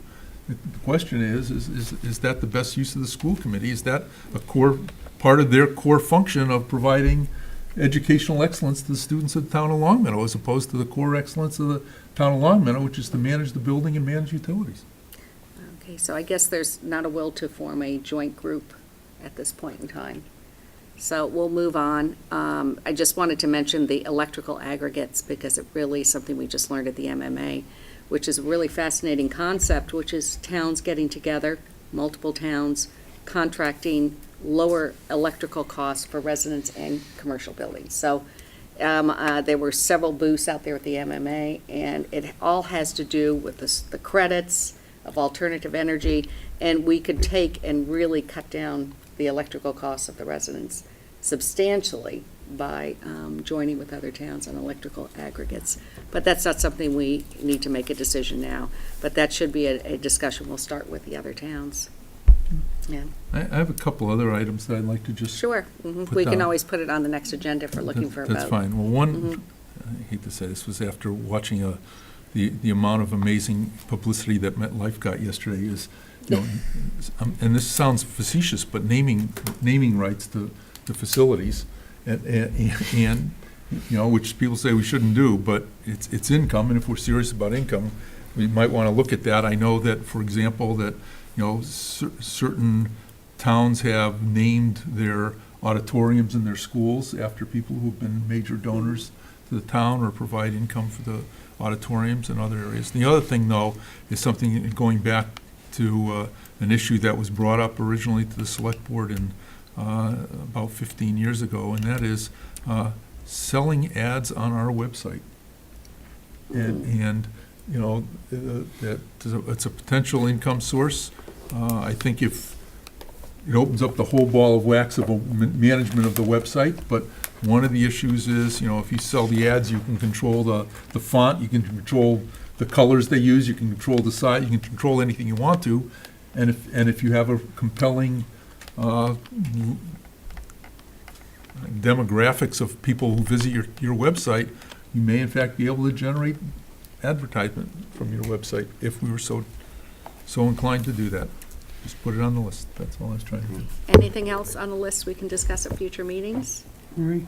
Mhm. In regards to what Mark talked about in terms of naming rights, probably about 4 years ago, somewhere around there, I sat with we actually had a revenue task force that we met in with the athletic director from the high school and other people in town, and there was, what came out of that was a sign policy that the select board refused to entertain at the time. And if the town manager reaches out to the director of Parks and Rec, I'm sure she has all the information from them. And it was to set up a fund for signage on our fields And actually, the school committee at that time was very willing to sit down and talk about that for signage in their gymnasiums, for example. And it was proposed to operate out of the Park and Rec, and it was projected. The purpose of it would be to use it for fields or buildings that have for above and beyond routine maintenance. So, and it was going to be an enterprise fund monitored, so to speak, monitored by the director of Park and Recs, director of DPW, and the athletic director to say, we want it, for example, if you want to do a special project at, or a very good example is installation of irrigation at Williams Middle School. I'm just using that as an example. And say the funds from that, those three people would decide, yes, that's the need for the town. So it wouldn't replace routine maintenance. It was meant to be an add-on for facilities and grounds for the special projects that weren't just necessarily in the budget. But at that time, the board just didn't want to hear about it, but I'm sure Barry still has all of that information. She keeps everything. My projection is we probably have about 50 to 100 grand in that account today if we had set it up 4 years ago. You could get that, and then I'll Barry put it in the Jarvis has, I packet. would imagine, all the material. We did discuss, I don't recall the numbers being that high. I No, I'm know- saying right now it would have been by that if we got here for the Talking last about- 4 or 5 Right. years. I know the signs at Stropel Field, the ads at Stropel D2 Fields, they, under the lease, the leagues, the associations get the revenues from that. Yeah, no, that's not a town field. Huh. We were talking about town fields and Stropel and the Pippo are out of But the, based on their experience selling ads, I think the revenues, Barry and I did, I'll follow up with her again. We did discuss this though. Anything else for future agendas on revenues? no, I have a comment about the revenue ideas. Well, I think it's great to talk about and great to go through the exercise. For tomorrow night's meeting, we had in our packet a projection by the CFO that shows FY15 free cash, which is really money from this year's budget, of over $1.1 million alone. And while we're here to try to save residents money by using revenue enhancements, I think a way to really save residents money is by better budgeting. And, you know, one of the things in there, we had a fight on the floor of town meeting for $365,000 last year. And the school budget's projected at having an overage of $692,000. And, you know, there's deficit on the school side this year because of the way the budget's, just from the format of it.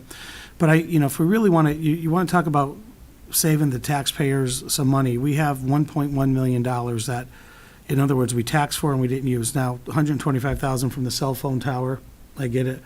There's still over $1,900,000. And if you take a look at all of these other funds that we have, there's well over $4 or $5 million in whether it's water and sewer enterprise funds. And these are dollars that our residents have paid. It's not money that is just out there and that we saved. But I really like to have an agenda item talk about when it comes time for the budget of revenue or revenue cuts to save the town residents money, because we go through this every year, and every year, with the exception of one for probably the last 10 years, we've had free cash coming close to $1 million a year. And that just means we've overtaxed residents $1 million a year. And it comes from various sources, but we never really try to, tighten that budget so much that we come close to balancing that even or something. And I think that's something we should probably look at as well. Tomorrow, when we Well, talk the yeah. budget, you definitely bring that up.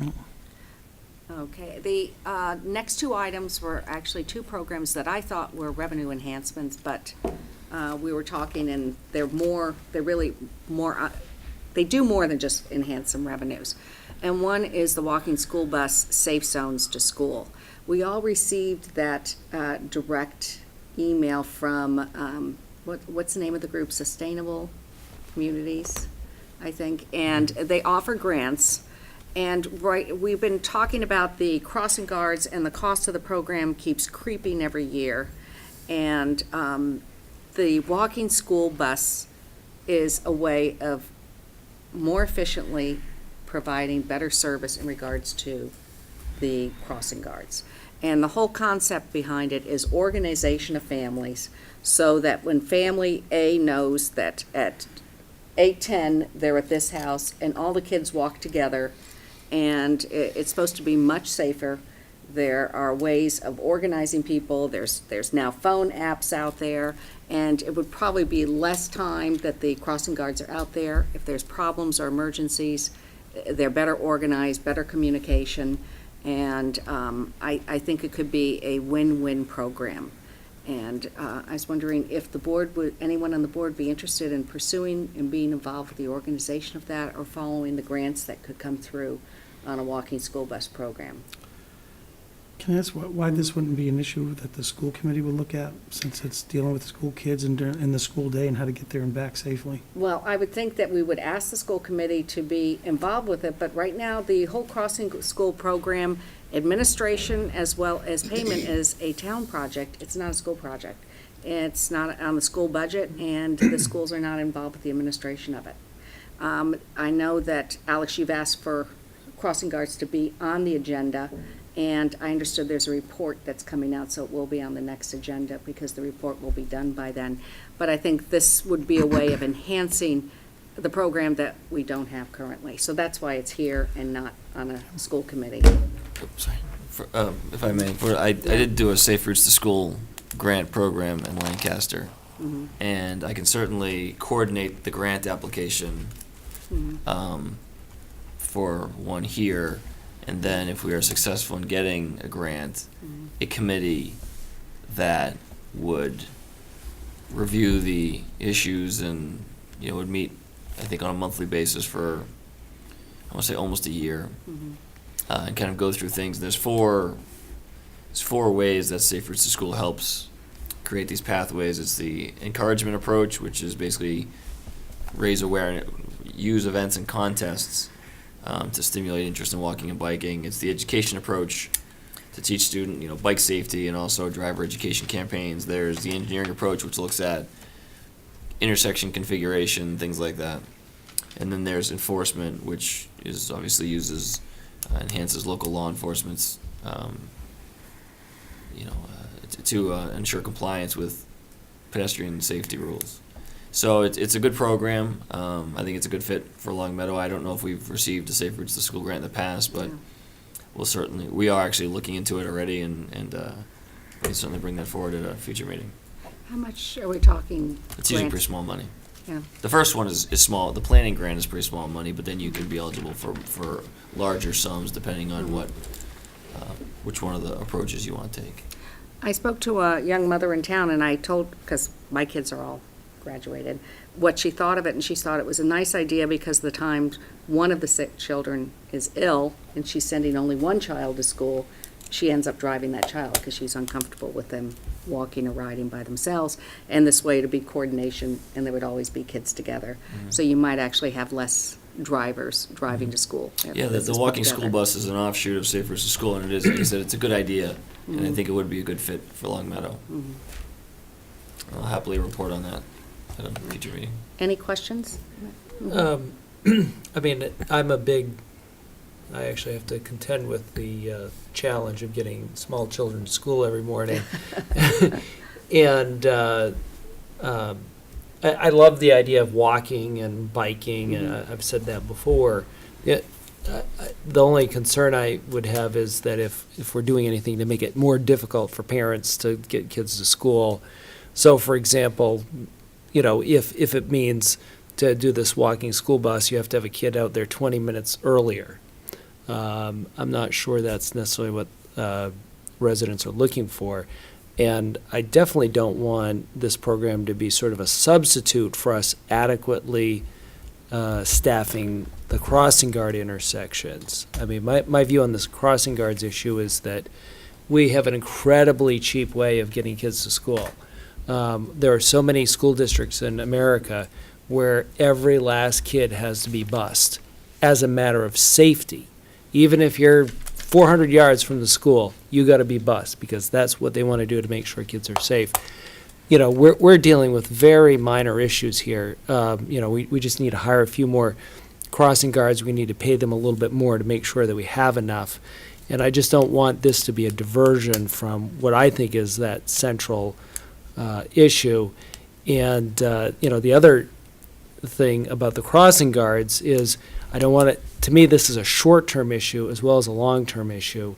this, I wouldn't want to see us take on a long-term fix to a short-term problem. Okay, well, as I said, we will have crossing guards on Okay, the good. future agenda where the report will be available. Right now, the way it works is that the schools are not responsible for the administration or the payment of the crossing guard program. That is under the police department. And the police department has been running that, I think, for I have- about 5 years.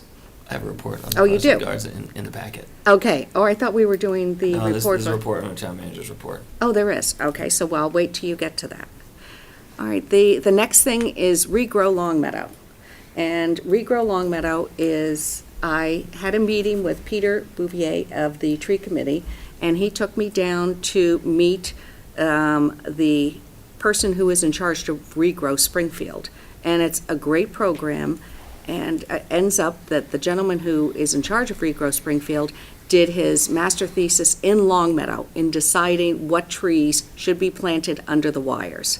Now, we lost thousands of trees in the 2011 storm, and just like they lost thousands of trees, not only the 2011 storm, but the subsequent tornado. And so they have a policy of how they're going to replant, education, and the tree committee is working very hard on that. Some of the things that we need to put in place will add revenue enhancers, and that's why I put it here.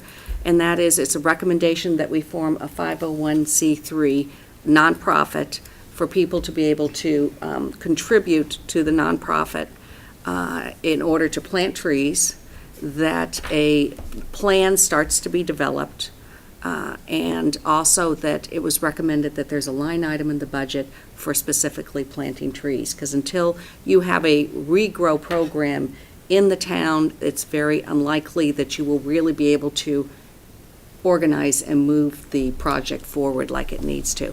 I think it would be interesting to maybe start this project here in town, and I didn't know if anyone on the select board would be interested in working with the school committee and trying to move that project forward, because it really will. School committee or I'm tree sorry, committee? the tree committee. The tree committee, yeah. A couple Mhm. questions. First of all, I thought we put money in the budget for new plantings after the storm. I thought that was one of the things we did the I following thought we year. did too. I don't think we did. I think we put it, there was a substantial amount of money in the forestry line, but it was nothing specifically said for the plantings. No, I thought that the DPW director specifically came to us and said, here's what we need for trees. And listen, the tree committee, I know Pete Bouvier, it's a passion of his, I know he does great work. But I thought that, the other thing is that I thought in past dealings with the DPW director, that we already had a set type of tree that we wanted to see on the tree belt because of the situation we have with all these, the tall trees above the wires and so forth. So that's one question about how's that going to differ than what maybe the current policy or procedure at DPW. And the other thing is that I thought Longmeadow technically is a 501c3 where we receive donations from people in the past. And they are tax deductible, I thought. And again, I just, Yeah. Procedurally, I don't know if we need to recreate the wheel or whatever, as opposed to a separate fund in the budget or whatever. According to Mr. Bouvier, we do need to, Okay. yeah. And the 501c3 is not in place specifically for the trees. And in regards to the line item, we might have done it that one year. He recommended that it's always a reoccurring line. Another interesting point that this gentleman brought up was that Verizon will actually have grants money for planting of trees. And there are other areas for us to be able to start applying for grants for replantings in Longmeadow. And part of Regrow Longmeadow would be actually helping organize some of the gardening groups in town and maybe have some public forums on education and people who want to have trees planted in their yard. There could be application processes as well as a cleaner way to file complaints when there is a tree that's dying or in need of care. I thought it would be a very good program to start here in Longmeadow. I just didn't know if there was anyone here in the committee that was interested in becoming part of it. Yeah, I just have some comments. I guess I'm concerned about the formation, first of all, the formation of separate nonprofit 501c3. I'm not sure the town can form a 501c3. I think a 501c3 has to be formed by citizens who. The Friends of the Trees or something. Yeah, Right, the something, program. something like that. And, you know, and certainly it can then accept gifts. The town can accept gifts for trees. In fact, we have a program now. I remember that we restarted it or brought it back to some prominence after our storm, and there's a plaque, in fact, inside the community house that indicates trees that people have designated and planted. You know, one concern you have about a 501c3 run by private citizens is now you're competing for who gets to say where the trees go, and who gets to say what the trees are, and what's the relationship between the town and this 501c3 to which people are giving money for the purposes of planting a tree, and they want to plant the tree that our tree warden, who's our DPW director, thinks is inappropriate or in an inappropriate location. I think it's an added complexity that I thought we were trying to eliminate by having a tree committee who's advisory to the DPW, who can certainly make recommendations to the DPW and our tree warden. We have a system of already accepting the donations, and so I guess my question is, you know, extension of what Paul said, is what would this 501c3 do that we can't already do through our system of Park and Rec Department accepting, or town accepting donations, a tree committee putting through recommendations, and a strong tree warden who puts together the overall program for where the trees go. You know, I'm not opposed to raising funds for trees or for putting the trees in place and for regrowing Longmeadow, but I'd hate to add another level of, and this gets back to why I asked our candidates for the Council on Aging question about roles and responsibilities, and I think Jim Russell gave the right answer. They're advisory to the director of the Council on Aging, and similarly, we have a tree committee who was already advisory to the DPW on trees, and I'd hate to have a 501c3 out there who says, look, I got a bundle of money, and here's what we're gonna do, or you don't get the money. And it changes from an advisory position to a potentially difficult situation of where you're trying to work things together. And so, to me, I think it's a difficult way to go. I'd certainly want to find out a lot more about Regrow Springfield and why they felt they had to go to an independent 501c3 as opposed to what we currently have, which is an active tree committee, the ability to accept donations specifically for replanting. So you would like to help out with No, Regrow Longmeadow? No, I just want to. Because Springfield, Before we, Yeah. I mean, like I said, we can't, you know, for us to say we'd recommend, we support a 501c3, they can go out and do it, just the Friends of Stores Library did it. Exactly. If they're gonna go do it, they're gonna go do it. The question is, you know, how does that money come back to the town, and who gets to say who plants what trees? And that's a real concern for me. well, if the select board's not interested in moving forward in that, that's something that the citizens can work with on their own. Great. But it's a wonderful program. Mhm. You know, maybe I didn't catch everything that you were saying the Mhm. first time, right? So the essence of this idea is the creation of an entity that can more effectively raise money than what we're doing now? There's, what he was saying is you want to raise money many different ways. And he says one of it is you put your 501c up there so it can accept all sorts of donations from private groups. You also have your grants, you pull your grants in. You also actively go after Verizon and the utilities, who also have pockets of money they use in order for the plantings. All of this is controlled by it would be Mike Rabel, who is in charge of what gets planted, in the tree committee. And so they will make the final decisions on what gets planted, but they also have a very strong educational arm, in which education, there are forums, and so that people can know how to care for their tree. Because part of the problem is that we're planting trees and then they're not being cared for after they're being planted. And that's a They're being- strong They're concern being planted by the town or by people? by the town. And they're And not being They have cared to be for by, watered. They have- by the people? by the people, have to water them carefully. It has to be a cooperative event in order to start planting and really reforesting Longmeadow to the extent that we need to. And a program, this was recommended by the tree committee, and I thought it would be very interesting because it also is a way for us to start finding other sources of funding, for which is a very expensive proposition coming up. I know the select board has spent a lot of money bringing down the trees, grinding stumps. I'm now remembering there was a item for some tree planting, but we really have to be more aggressive in how we're going forward. So I brought up this, and the regrow, I not only heard about it through the tree committee, but also here, we heard about it in the MMA. I've got a question on this, because, I was looking this up recently, or maybe not, a few months ago, because a constituent asked about this. They wanted to grow a tree, they wanted to plant a tree, so that's something we want to encourage in the tree belt, and they're like, well, who do I have to go to? I looked it up, and it sounded like that the town manager and the head of the DPW had to agree on that. And I thought of poor Stephen, with all his other responsibilities, having to approve each and every tree in the town of Long Meadow. And no, I'm not being facetious, but I mean, there's a lot of trees. And I was just wondering, Stephen, I mean, does that come before you, or people don't ask much, or what?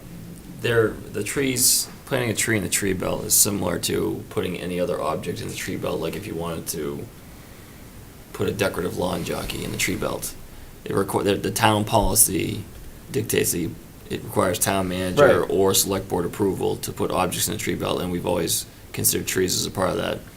It came up once over the summer, and a resident wanted a tree had been taken down in the tree belt, and the resident wanted a new one, so we went down, looked at the location, said okay, and the director of our grounds department, the division head, helped the lady pick out a tree that was suitable for the location, given power lines and things like that, and he planted the tree.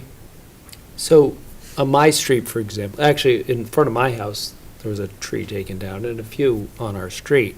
So, if each one of us had an idea of putting a tree up, we'd have to have all those people involved? In theory. Yes. Okay. I mean, it sounds like that's not a, sounds like that's not a very effective way of getting a lot of trees planted. Only if everybody wanted to do it. The fact is that we've had one. I don't. Well, no, It doesn't I mean, seem I- like deforestation is a big problem in Long Meadow. That's just me. There's a lot of trees Yeah. here.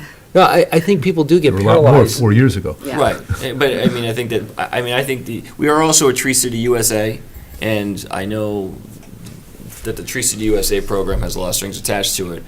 I would guess that the regrow, without really knowing, I would guess the regrow program is probably takes it to the next level from Tree City, because you have to commit to certain things to get designated as Tree City USA. Yeah, no, there's no designation. This is just a program that Right. was been put together by Springfield in order to coordinate It the helps you planting it of helps trees. you fulfill your Yeah. obligations. So no, it could be. I mean, doesn't sound like it's taking roots. Maybe we should leave it alone. Yes, exactly. So the select board's not interested, we'll move on. Marie, I The- don't want to necessarily say that we're not interested. I think the issue is this doesn't have a lot of facts with it. We don't have any material on it. Oh, And no. I still believe that, I'd really like to find out what was the line item in the DPW budget for tree planting, and was it for every year? Was it just one time? Because my belief is that this is what the DPW director came to us. Now, I assumed it was multi-year. I didn't think it was just a one-time thing to plant trees, but I could be wrong. Well, we'll check on the budget Yeah. when we have the budget. No, I was asking if anyone was interested in participating and being part of the regrow long, but Does that mean if there's no select board members that want to be at the no, program it still will dies? go on. Oh, It will definitely okay. still go on. I Yeah. thought you were implying this thing was No, going to no, wither no, up and no, gonna- definitely not. the whole effort to plant a tree. No, just wanted to know if anyone was interested in joining the effort, okay? No, that definitely will not stop here. Okay. Now, let's move on to the Isn't that what you charter. said, too? Anything on the MMA that anyone's interested in bringing up that they saw or heard that they were interested in? We could, Well, I spent, it was very depressing, but most of the sessions kept coming back to OPEB liability. I don't know why I was doing that to myself, but Where's my thing? what's that? He gave me a pin. I think I pulled button which says I GASP. GASB, G-A-S-B. Yeah. GASB at OPEB. Yes. Go ahead. But I would just add, I think it's something that it's really a public education effort that we need to help people understand. Probably most people have no idea what OPEB means. And it's a huge issue. And I don't think, from what I could tell at the conference, nobody had an answer. But people do have to be made aware of it. And it's a long-term problem. It's certainly a shared, almost universal problem in the United States, but certainly in the Commonwealth. Since Maria wants Yeah, to go speak. ahead. It's one of the things that you should take into consideration when you're looking at the budget about the allocation of resources, where that liability is being paid for from. Because it's not shared amongst departments. It's lumped together as one line item. And I think that's something to be aware of as we go through the budget for this year. Anything else? I know you attended the law. Anything that we should be concerned about? Municipal law? Not that I can glibly explain. Oh, so. okay. I went to an interesting session. I don't know how we got to this discussion here, but it was essentially clear government and how to explain things to people in government. And it was interesting that there's an alternative to the accounting systems that we were told is what we needed to use to communicate clearly to residents about how your government runs. And it was actually something that looked awfully simple and awfully straightforward in terms of a 4-page document that they put together. But I can get more information and send it around to Yeah, the that'd be great. select board. But it's fascinating that there seems to be all kinds of ways to better describe what government is to people who live in the town. Because I read up on that, I didn't go to that presentation, but you're talking about in terms of GFOA. Right, it's an That alternative. there's an alternative that's, instead of 80-page reports that we're going to make our CFO and town manager put together for the budget, there's a little bit more concise way It to. was a 4-page report, in fact, and they very specifically talked about each section of the 4 pages. We've already written The 80-page. way more than 80-page report, don't change now. Let us finish. All right. We'll change it. Okay, thank you very much. Let's move on to the Charter Committee. One of the things that Richard and I had breakfast with a gentleman from, was it Norwood? And a attorney from Coleman and Page, who says that many towns across the Commonwealth have been having charter committees, because you're supposed to review the charter every 6 or 7 years, which means we're sort of due for a charter review to make sure that everything's working the way it needs to, or if it needs to be tweaked, there are different ways to do it. And I know that this board specifically has talked about charter commission versus charter committee, which is the right way to go. And I asked her, is there anything that a charter commission will do that a charter committee cannot? And my understanding is, she says, no, you can get everything done through the committee. It's just a different process on where you get to it. And there are so many times in the past year alone that I've been told, well, there's a little tiny item we really should try to fix that the charter did not consider, and it could be done by a bylaw change, which would be just something in front of town I'm sorry, meeting. what could be done by a bylaw change? Bylaw change can change almost anything in the charter other than the basic structure of the government. So if you wanted to change something about the number of people on the tree committee, or the length of time that the tree committee's together, or if you wanted to change, like we have right now, that you must have town meeting on a weeknight. Is that what you were telling me? It has to be a Tuesday night or something. If we wanted to put it to a Saturday, those type of changes can be done by a bylaw change, which can be done on town meeting.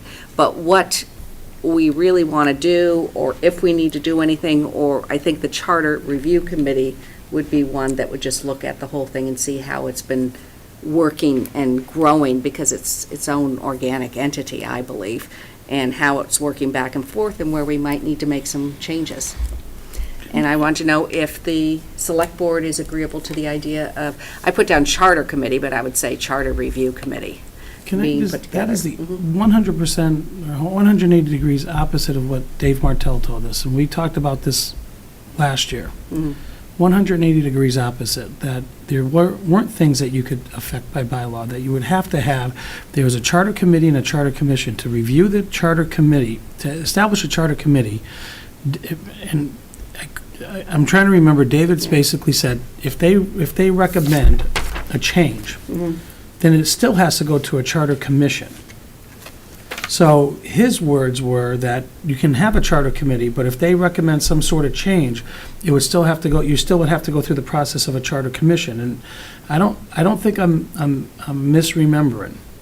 But my only suggestion is, if we're gonna really have a discussion about it, then we need to have town council here, because that's 180 degrees opposite of what we've been told for years. Not just the last time Dave gave us a report, but for years of how you affect the charter and do things, that a full-blown commission had to be elected. And I really like to hear either, and if you can get the other attorney in and have both attorneys here, well, I mean, listen, one of them's right. I mean, and maybe they're both partially right, but I really don't want to go on a hearsay of someone over a breakfast, and Copeland and Page are our land use attorneys.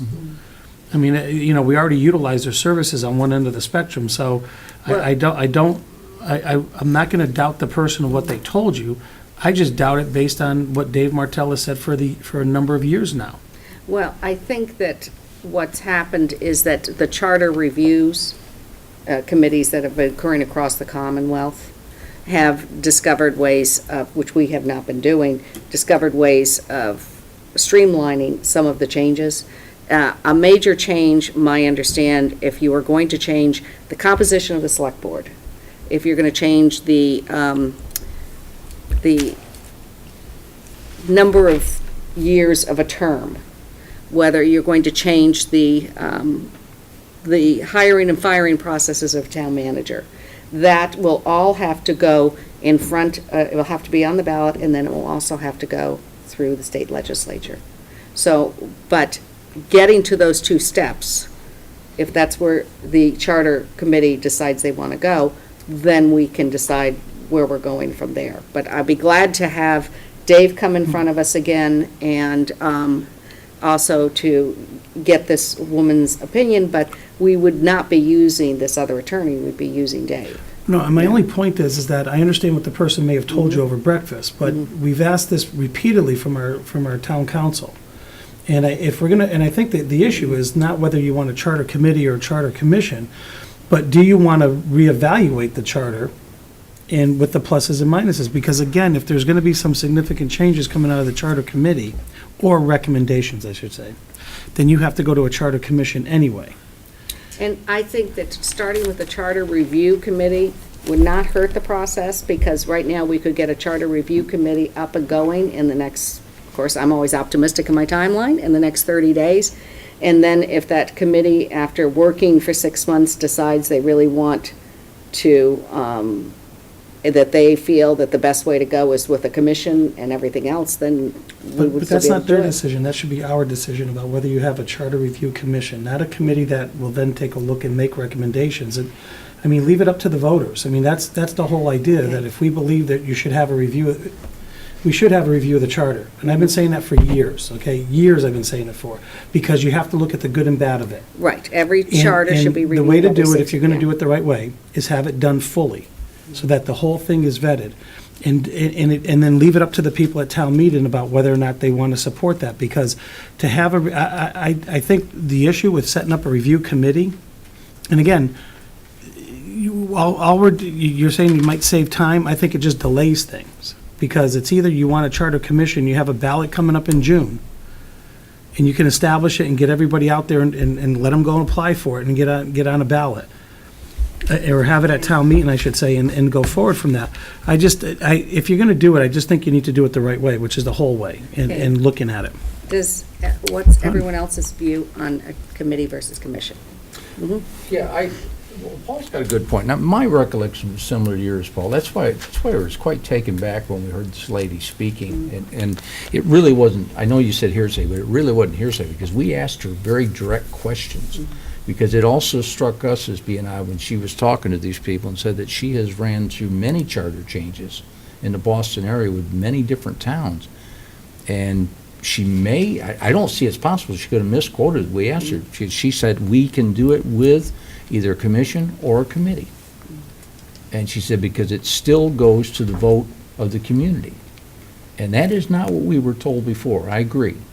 We were told there was a very, very, very succinct difference between those two things. So clarification would be required, but I certainly can't imagine a lady with that law firm dealing with that many towns of giving us false information unless we misinterpreted what she was saying. And it was a large firm, as we recognize. It was not a small firm. And that was her specialty. She was apparently Yeah. specializing in charter changes. That was her forte. Any other comments before I go to Stephen? Yeah. Just a question. You were saying that we're supposed to review the charter every 6 to 7 years. Yeah, yeah. And where's that coming from? Actually, it was this attorney. She says that that's part of the process, is you're supposed to review your charter every 6 Okay, or so this is 7 basic, years. this is not part of the charter. No, no. Okay. I do not believe it's part of the charter. Okay. There was, when the charter was presented, and Mr. O'Cuity, Joe O'Cuity, and Roger Wojcik were at a select board meeting, it was, they said it was their intent that, or there was a lot of things that they had talked about, why it talked about consolidation of school maintenance, for example, with town maintenance, but it really didn't tell you how to do it, or didn't leave a roadmap for it. And their words at a select board meeting were, that was left up to you, the boards to work together and figure it out. They also said that there should be a review after so many years. Now, that was their opinion, and I don't know if they were speaking for the whole committee. And the Charter Commission had been dissolved by then. They gave basically what was a final report. And it was probably about 7 years ago, 7 years ago that they gave that. I guess my general comment on this charter review idea is that I analogize our charter to the Constitution, federal Constitution. And one of the things that we've learned is that our Constitution does not change very often, and that's actually a good thing, because it has to do with the sort of basic structure of our government. And I think the charter is a basic structure. I think Thomas Jefferson had the idea that we would redo the Constitution every 20 years. That was not one of his better ideas. So I'm not sure that revising the charter all the time or a constitution is a good idea. There's been many instances of it being a bad idea. I've been reading a book recently about the French Revolution. They were changing the Constitution all the time, and it kept getting worse. So, and then I guess the other issue would be, usually when people change a constitution, they have a specific idea of what the problem is. So again, going back to our Constitution analogy, we changed from the Articles of Confederation to the Constitution because there were some specific issues that people had a concern about, and it was that was the reason why we had a constitutional convention. I'm not hearing anything like that right now. I don't think there's been any upswell that our charter is unworkable or cannot be used. So I'm not. To me, it just doesn't seem right. Okay, Richard. Yeah, I'll try to find the reference too. I did read the reference for, it may have been in Selectmen's Manual where they recommend a 7 or 8 or 9 year review period, but I have read it actually in a publication that's issued by the state. It wasn't over breakfast or casual conversation. It was actually written as a recommendation for charter review purposes. Also, our government didn't feature 5 different, they didn't give us the option of having 5 different forms of government in our Constitution. And we do have 5 different forms of government available under the state statute. So there is a little difference. I mean, I agree with a lot of what you said, but there's a little different play in a localized government over the national government. And I'm sure the Charter Commission would be thrilled to be identified with Thomas Jefferson. It'd be Yeah. a perfect constitution. But I think that it has come up that there are little things that definitely need to be tweaked. It's an organic thing, that there's a lot of changes that aren't quite fitting, and we're trying to push them to fit. I know that there's been one item that's already been brought up to see if we can put into a bylaw, but I hate to have us do it here, do it there. I think it would be nice to have a general review of the charter to see where there might be problems, there might need to be changes. And once you start having forums and people start speaking up who have been in the government, who've dealt with the committees, we might end up finding an improvement, and the Constitution does have amendments, so.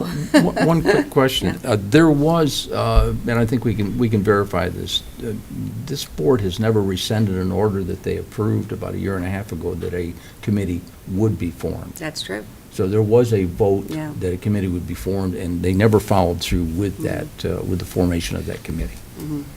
You're right, I remember that. Yeah, there was a vote. And as far as I know, it's never been rescinded. Okay, now, you're our historian. What month was that? I can find it, Yeah. because I did read it, that And I think that was actually before you came on the board. it was before I came on the And- board. It seemed like it was in the early, mid part of the spring that the vote was taken. 2012? Was Yeah, it? Rob Asseltine was still on the board at that I time. think it was February or March. That does sound familiar. Well, Mark, let's see, you would have been on too. Yeah. Yeah. I don't recall it, but I'm sure. Yeah. And are you imagining this charter review committee would be a subcommittee of the select board? Oh, no. I No. would imagine we would be having community members. I would like to reach out to the former charter But I mean- commission but- people so that a lot of people who have been various parts, from the planning board, from the school committee, everyone, it would be a But- townwide committee But that it would be a put together. committee that would report, I mean, because again, getting Yes. back to the law that we're operating under, I mean, there's a way to, I mean, there are certain committees that are recognized under our charter, and there's a way to develop subcommittees. Yes. I mean, this would be a subcommittee of the select board? Or a task force in which a select board member could be assigned to report how the task force is doing, and, but so that's how I would envision. But again, I'm open to recommendations on the board. Now, I know Paul wants us to hear from the attorney before we go forward. Absolutely. Does anyone else feel that way, or since we've already had the vote? Well, we I wanna think, move- you've already got a standing vote. I don't know how the board wants to deal with this issue, because this is not a matter of us deciding. We decided, or the board decided this a year and a half ago. They just didn't follow through with the formation of that committee. I think they even went out and took applications from the general public.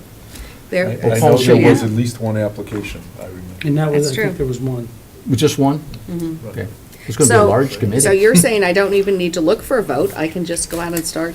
Well, I yield to the board. I'm just saying, that there was an existing vote that is official that was done by this board or by members of this board. It's never been Well, rescinded. here, my suggestion would be that since no one can recollect the exact wording of the vote or what we voted for, is A, we find it, and B, we bring counsel in to make sure that our vote wasn't wrong, and to make sure that we are doing the right thing. Was that C? No, I got two fingers, that's it. And think you had a seat the only thing I'll say, Alex, about your analogy is it's 10 years too late.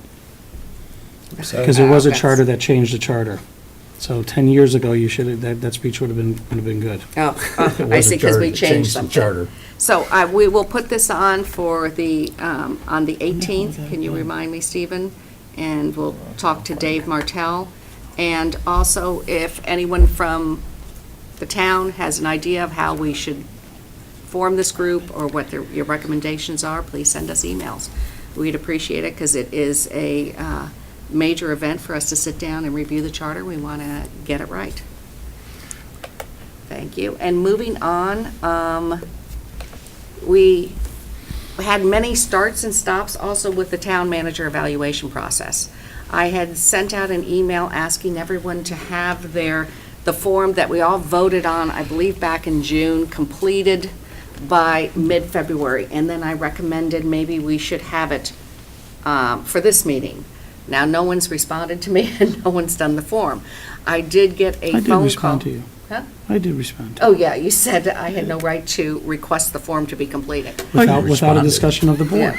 That's what I And said. so Mark had called me and recommended that this wait till after the budget session, because I know the reason I'd asked for January is that's when we had done it with the previous town manager, And Mark had recommended that it was a little too early because we have not gone through a budget process. Yeah. I think you will find, and I may be mistaken, I believe you'll find it is in the town manager's contract. It said when this evaluation will take place, and I don't think it's supposed to take place till June, It says in advance of the fiscal year, in advance of the fiscal year, which, which wouldn't mean in January. So okay, when I thought fiscal year, I thought the budget session. Yeah. So you're saying you think it's June, not Yeah, it has to be done by, February, it March? has to be done by June. Okay. And it doesn't necessarily have to be finalized, it just has to be started in that process. well, I think it's, shall be reviewed in advance of the fiscal year. Shall be reviewed. That's something like that. Okay. Mhm. Okay, but it is later, it is much later in the year, so they get through the budget cycle and all that. I'm looking at the language, that's exactly what you said. In advance of each fiscal year, the board shall review and evaluate the performance of the town manager. Could we Well- do it? Glad somebody knows your contract, Steve. Well, my understanding is we always did it with Robin in January. No. My I don't- recollection is that we started after the budget, and it was an April, May I kind was of going to thing. say, I thought it was April. And, you know, since such a significant portion of the evaluation has to do with budget preparation and things like that, I don't think it would be fair to Stephen to say, you know, we're going to pass on whatever section of that is that has to do with preparation of the budget, since we haven't had a chance to even discuss that with him. I think it, you know, So I would like to know when the board feels the evaluation should be in. Are you looking for June 1st? Are you looking for May? What would you be interested? I think we should start figuring out the process. I think you work backwards, Marie. If he's got to have it in his hands in advance of July 1st, you say, look, we got to give ourselves some time. It's got to be done by June 15th, and to get it done by June 15th means we got to start by whatever that date is. And I don't know if it's May 1st or March or April 1st or whatever it is, because the process is a multi-step process, and we've gone through it, which includes individual rankings, then going back and consolidating it, and then having a public meeting about it, and getting to Stephen about it, and then writing it up and issuing the thing. You know, given the fact that unless we're going to have a lot of special meetings, you know, you're talking of at least 6 to 8 weeks in advance of my target date of June 15th, to have it to them by June 15th. So So is it's- everyone comfortable with May 1st as the date the evaluations are due? Yeah, the only thing I would suggest is that if the select board had a meeting to review I just think it would be helpful to review the document and if there's any questions of board members in terms of, vagueness or something on a particular issue.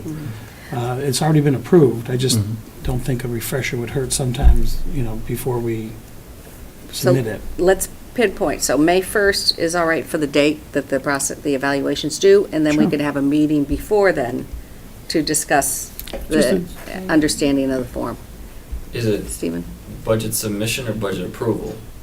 Because if it's how the budget makes it through approval, then obviously the evaluation will take place after town meeting, which is Yeah, May 15th. it actually is neither. It's just budgeting process.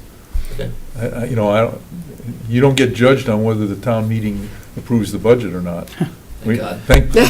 I was going to say, thankfully, we don't get judged on whether the town meeting approves the budget or not. Actually, I think we do. We do, yeah.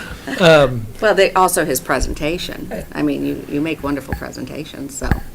Well, I think it does, I think Stephen does have a point. I mean, what about May 15th? Because then we'll know what had happened at town meeting. You have the sort of, the budget process has come to its conclusion. I mean, it seems like that would be a When's good- town meeting? Is The it 13th. 13th?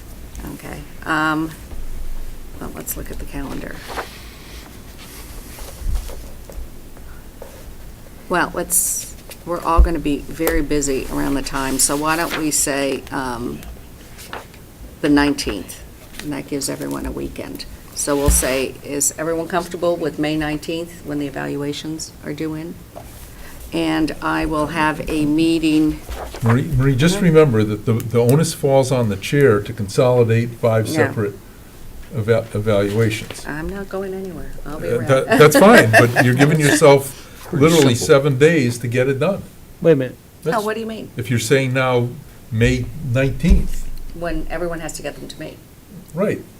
And And if we've why got, 7 days? because you've got to consolidate them, and then we are obligated to meet with Stephen to review it with him in a public meeting, which is the first week in June. Okay. But wait a minute, this isn't, Actually, the end of the review fiscal year is executive June session, 3rd. just agree to release it. Mark, I'm sorry. the end of fiscal year is June 30th. Right. So, I mean, we have to So review we- it with him before June 30th. Right, And I right. So I'm understand you saying don't want to we- run it right up to that Well, point, so we'd but, review it, we've got 2 meetings scheduled in June. You can schedule Yeah. 30 meetings in June if you want to, but all I'm saying is we've got, probably not, you can schedule 20 meetings in June. But what I'm saying is the process includes, there's, the evaluation process typically has started in an executive session, and then then the final evaluation must be done in open session. So we've got to have an open session to do that, and that's got to be completed before July 1st. As I said, I'm fine with it, because all I've got to do is prepare something for you to consolidate and put it, and get to the meetings in June. But we've got to have enough time to do this, and So give myself another weekend, you're saying. So why don't I tell everyone they've got to get it to me by Thursday, the 15th? I'm And gonna that- wait till you guys discuss this before I write it down again. I'm running out of space here. Marie, I think you ought to, we don't have to decide this tonight. What we're finding out is we don't have to figure this out tonight. I think we ought to sit down and, just like we do with the budget process, we start with when the budget has to be done and work backwards. Do the same thing here and give yourself enough time to get this right, and we'll go back and look at, what meetings, what hearings we have to have, what meetings with Stephen we have to have, what reviews we have to have, what we can do in executive session, and what we have to do in open session, because we must do it in open session, and then we'll take it from there. We did not do one last year, and we did not do one, to my knowledge, the year before. Didn't have a town manager doing that. Right, and so it's been a few years since we've done this, and we Well, gotta go what back. I will do is I will write out the process with the dates. I'll review it with you because I haven't. You don't need to review it No, I with need to me. review it with you because I never did one of these. When I came on the board, we did not do that with Robin. You had already done the evaluation in January. So I will set that up, I will send that to you, and then you can tweak it, and we'll put it on for the 18th in the packet. So the process and the procedure will be down. And, Stephen, I think Stephen ought to get some, because we require the town manager's approval to move certain things out of executive session into right. open session, I will but there are definitely things be that don't reviewing get it. moved out of, that will be an open, and essentially, the review is a public document. to the Yeah, I was extent- gonna say, what are you gonna have in executive session? There's nothing in That's that up to document's executive The- session It's up privilege. to the town Unless we have manager. adverse action. No, town manager is allowed to request it in executive session.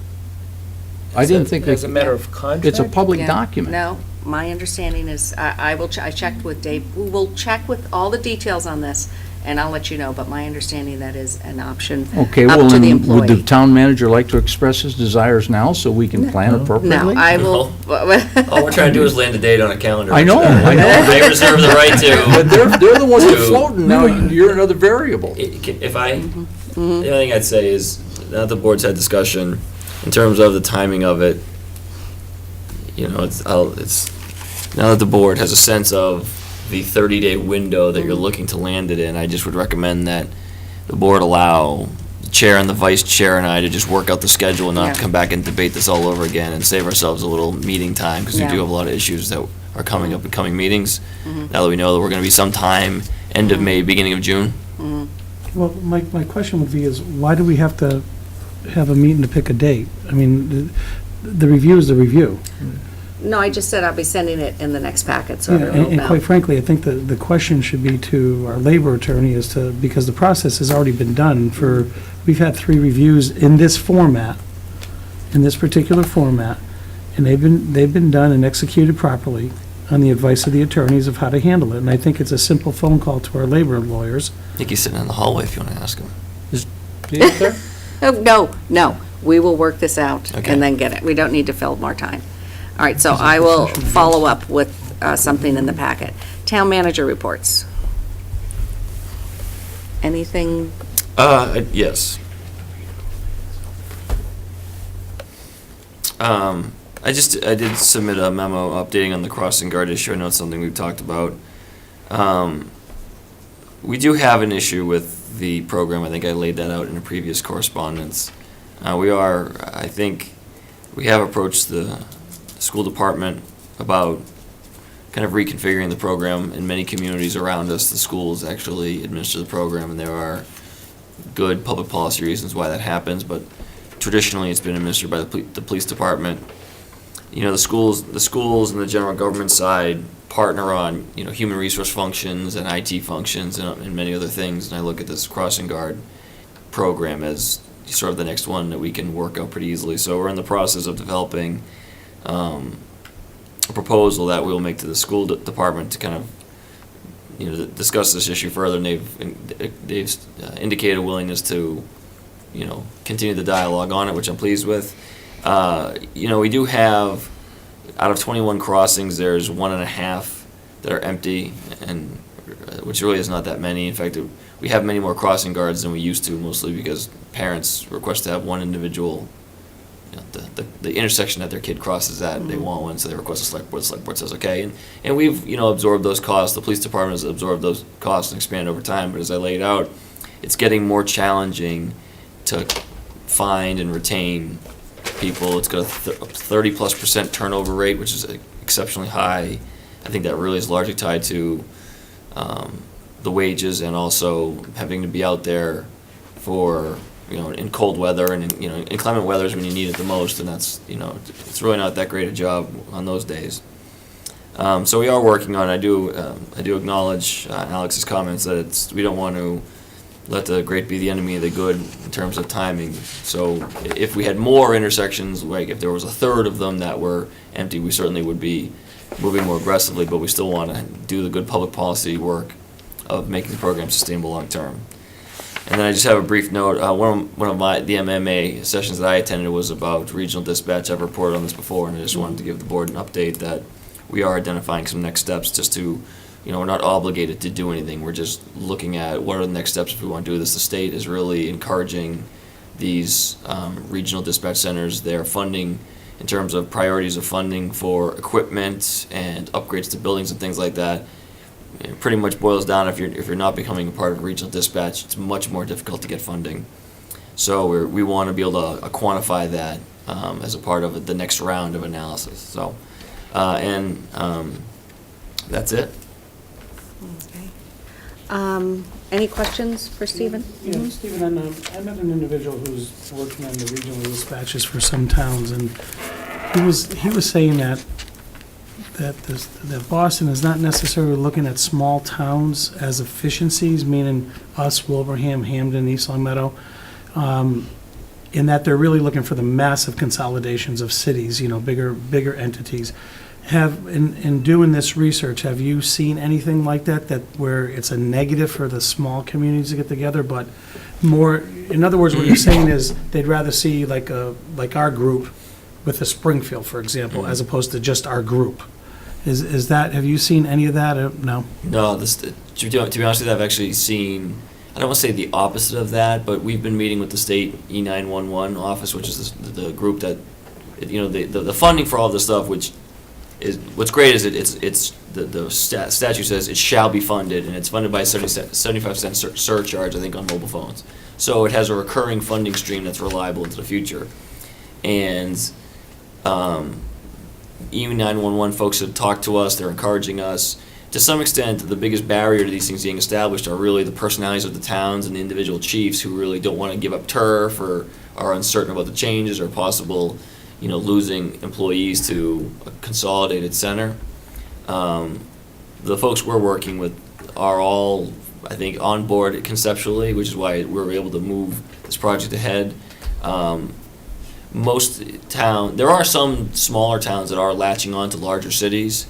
In our case, there's a personality and a character to the type of dispatch service that the towns enjoy from the local dispatchers, and it's consistent amongst the towns we're working with.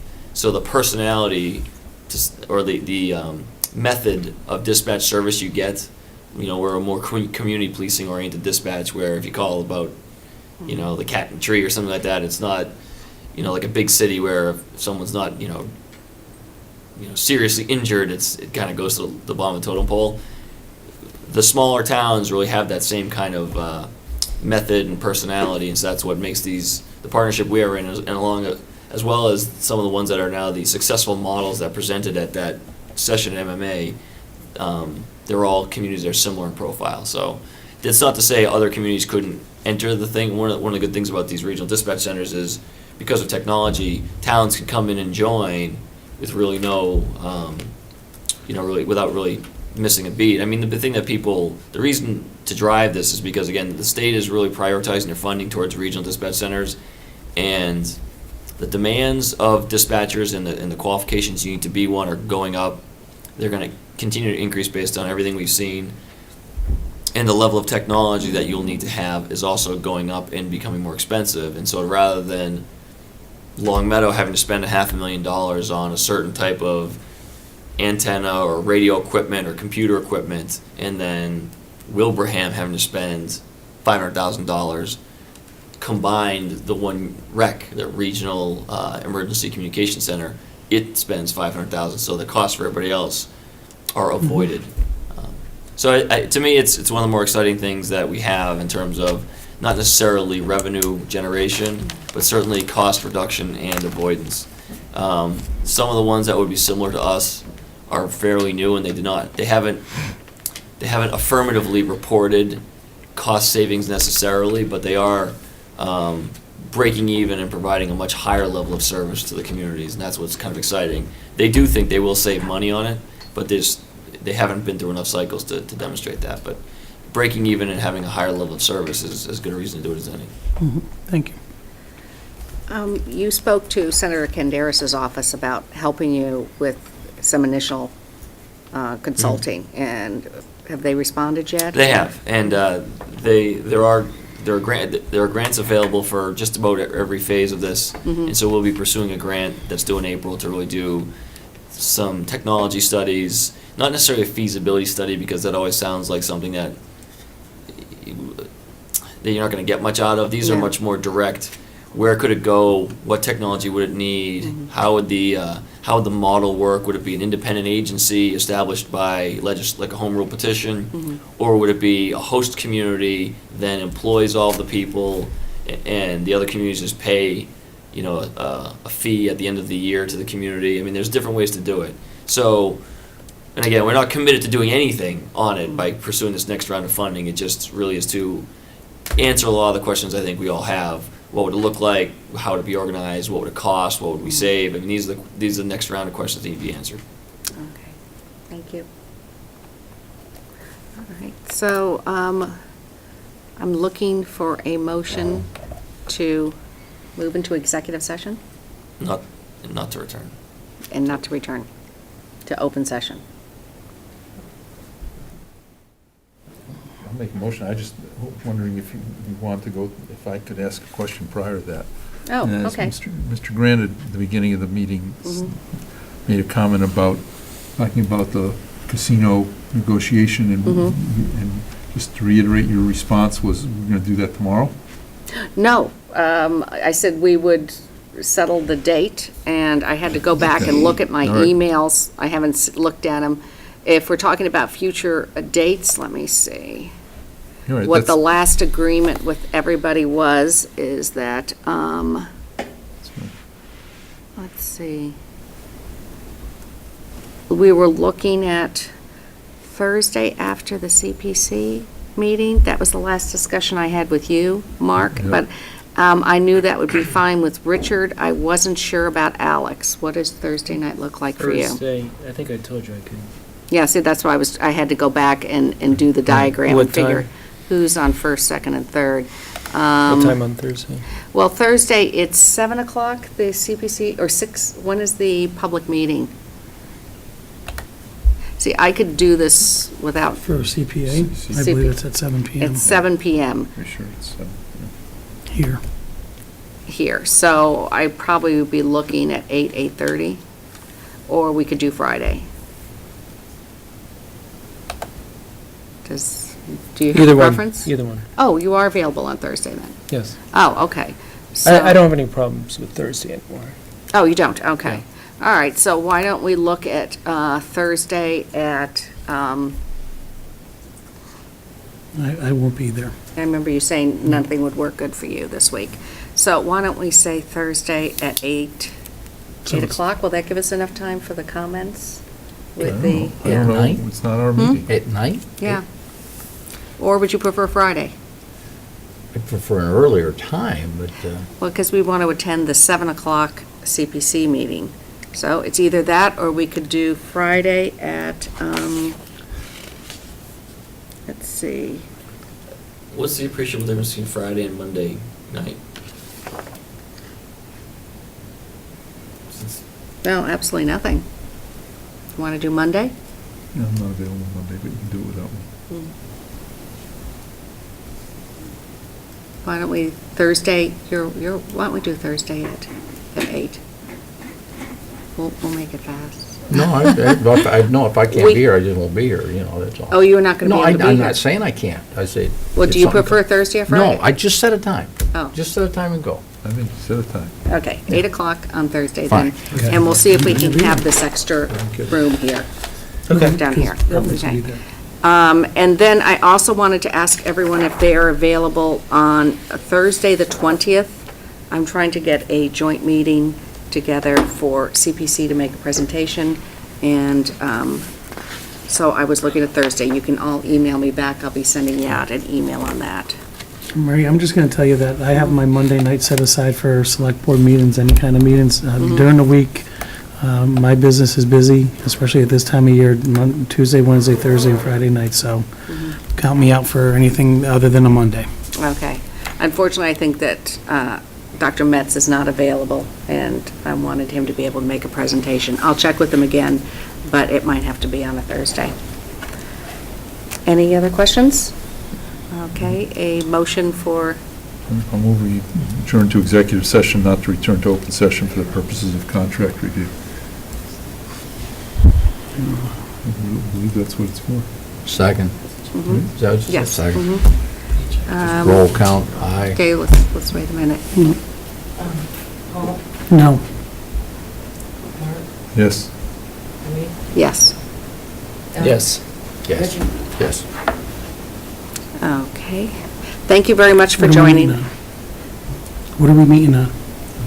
Just say contract. What did you Where say? do you have that in your packet? Okay. Thank you very much for joining us this evening, and look forward to seeing you next week. Did we say that?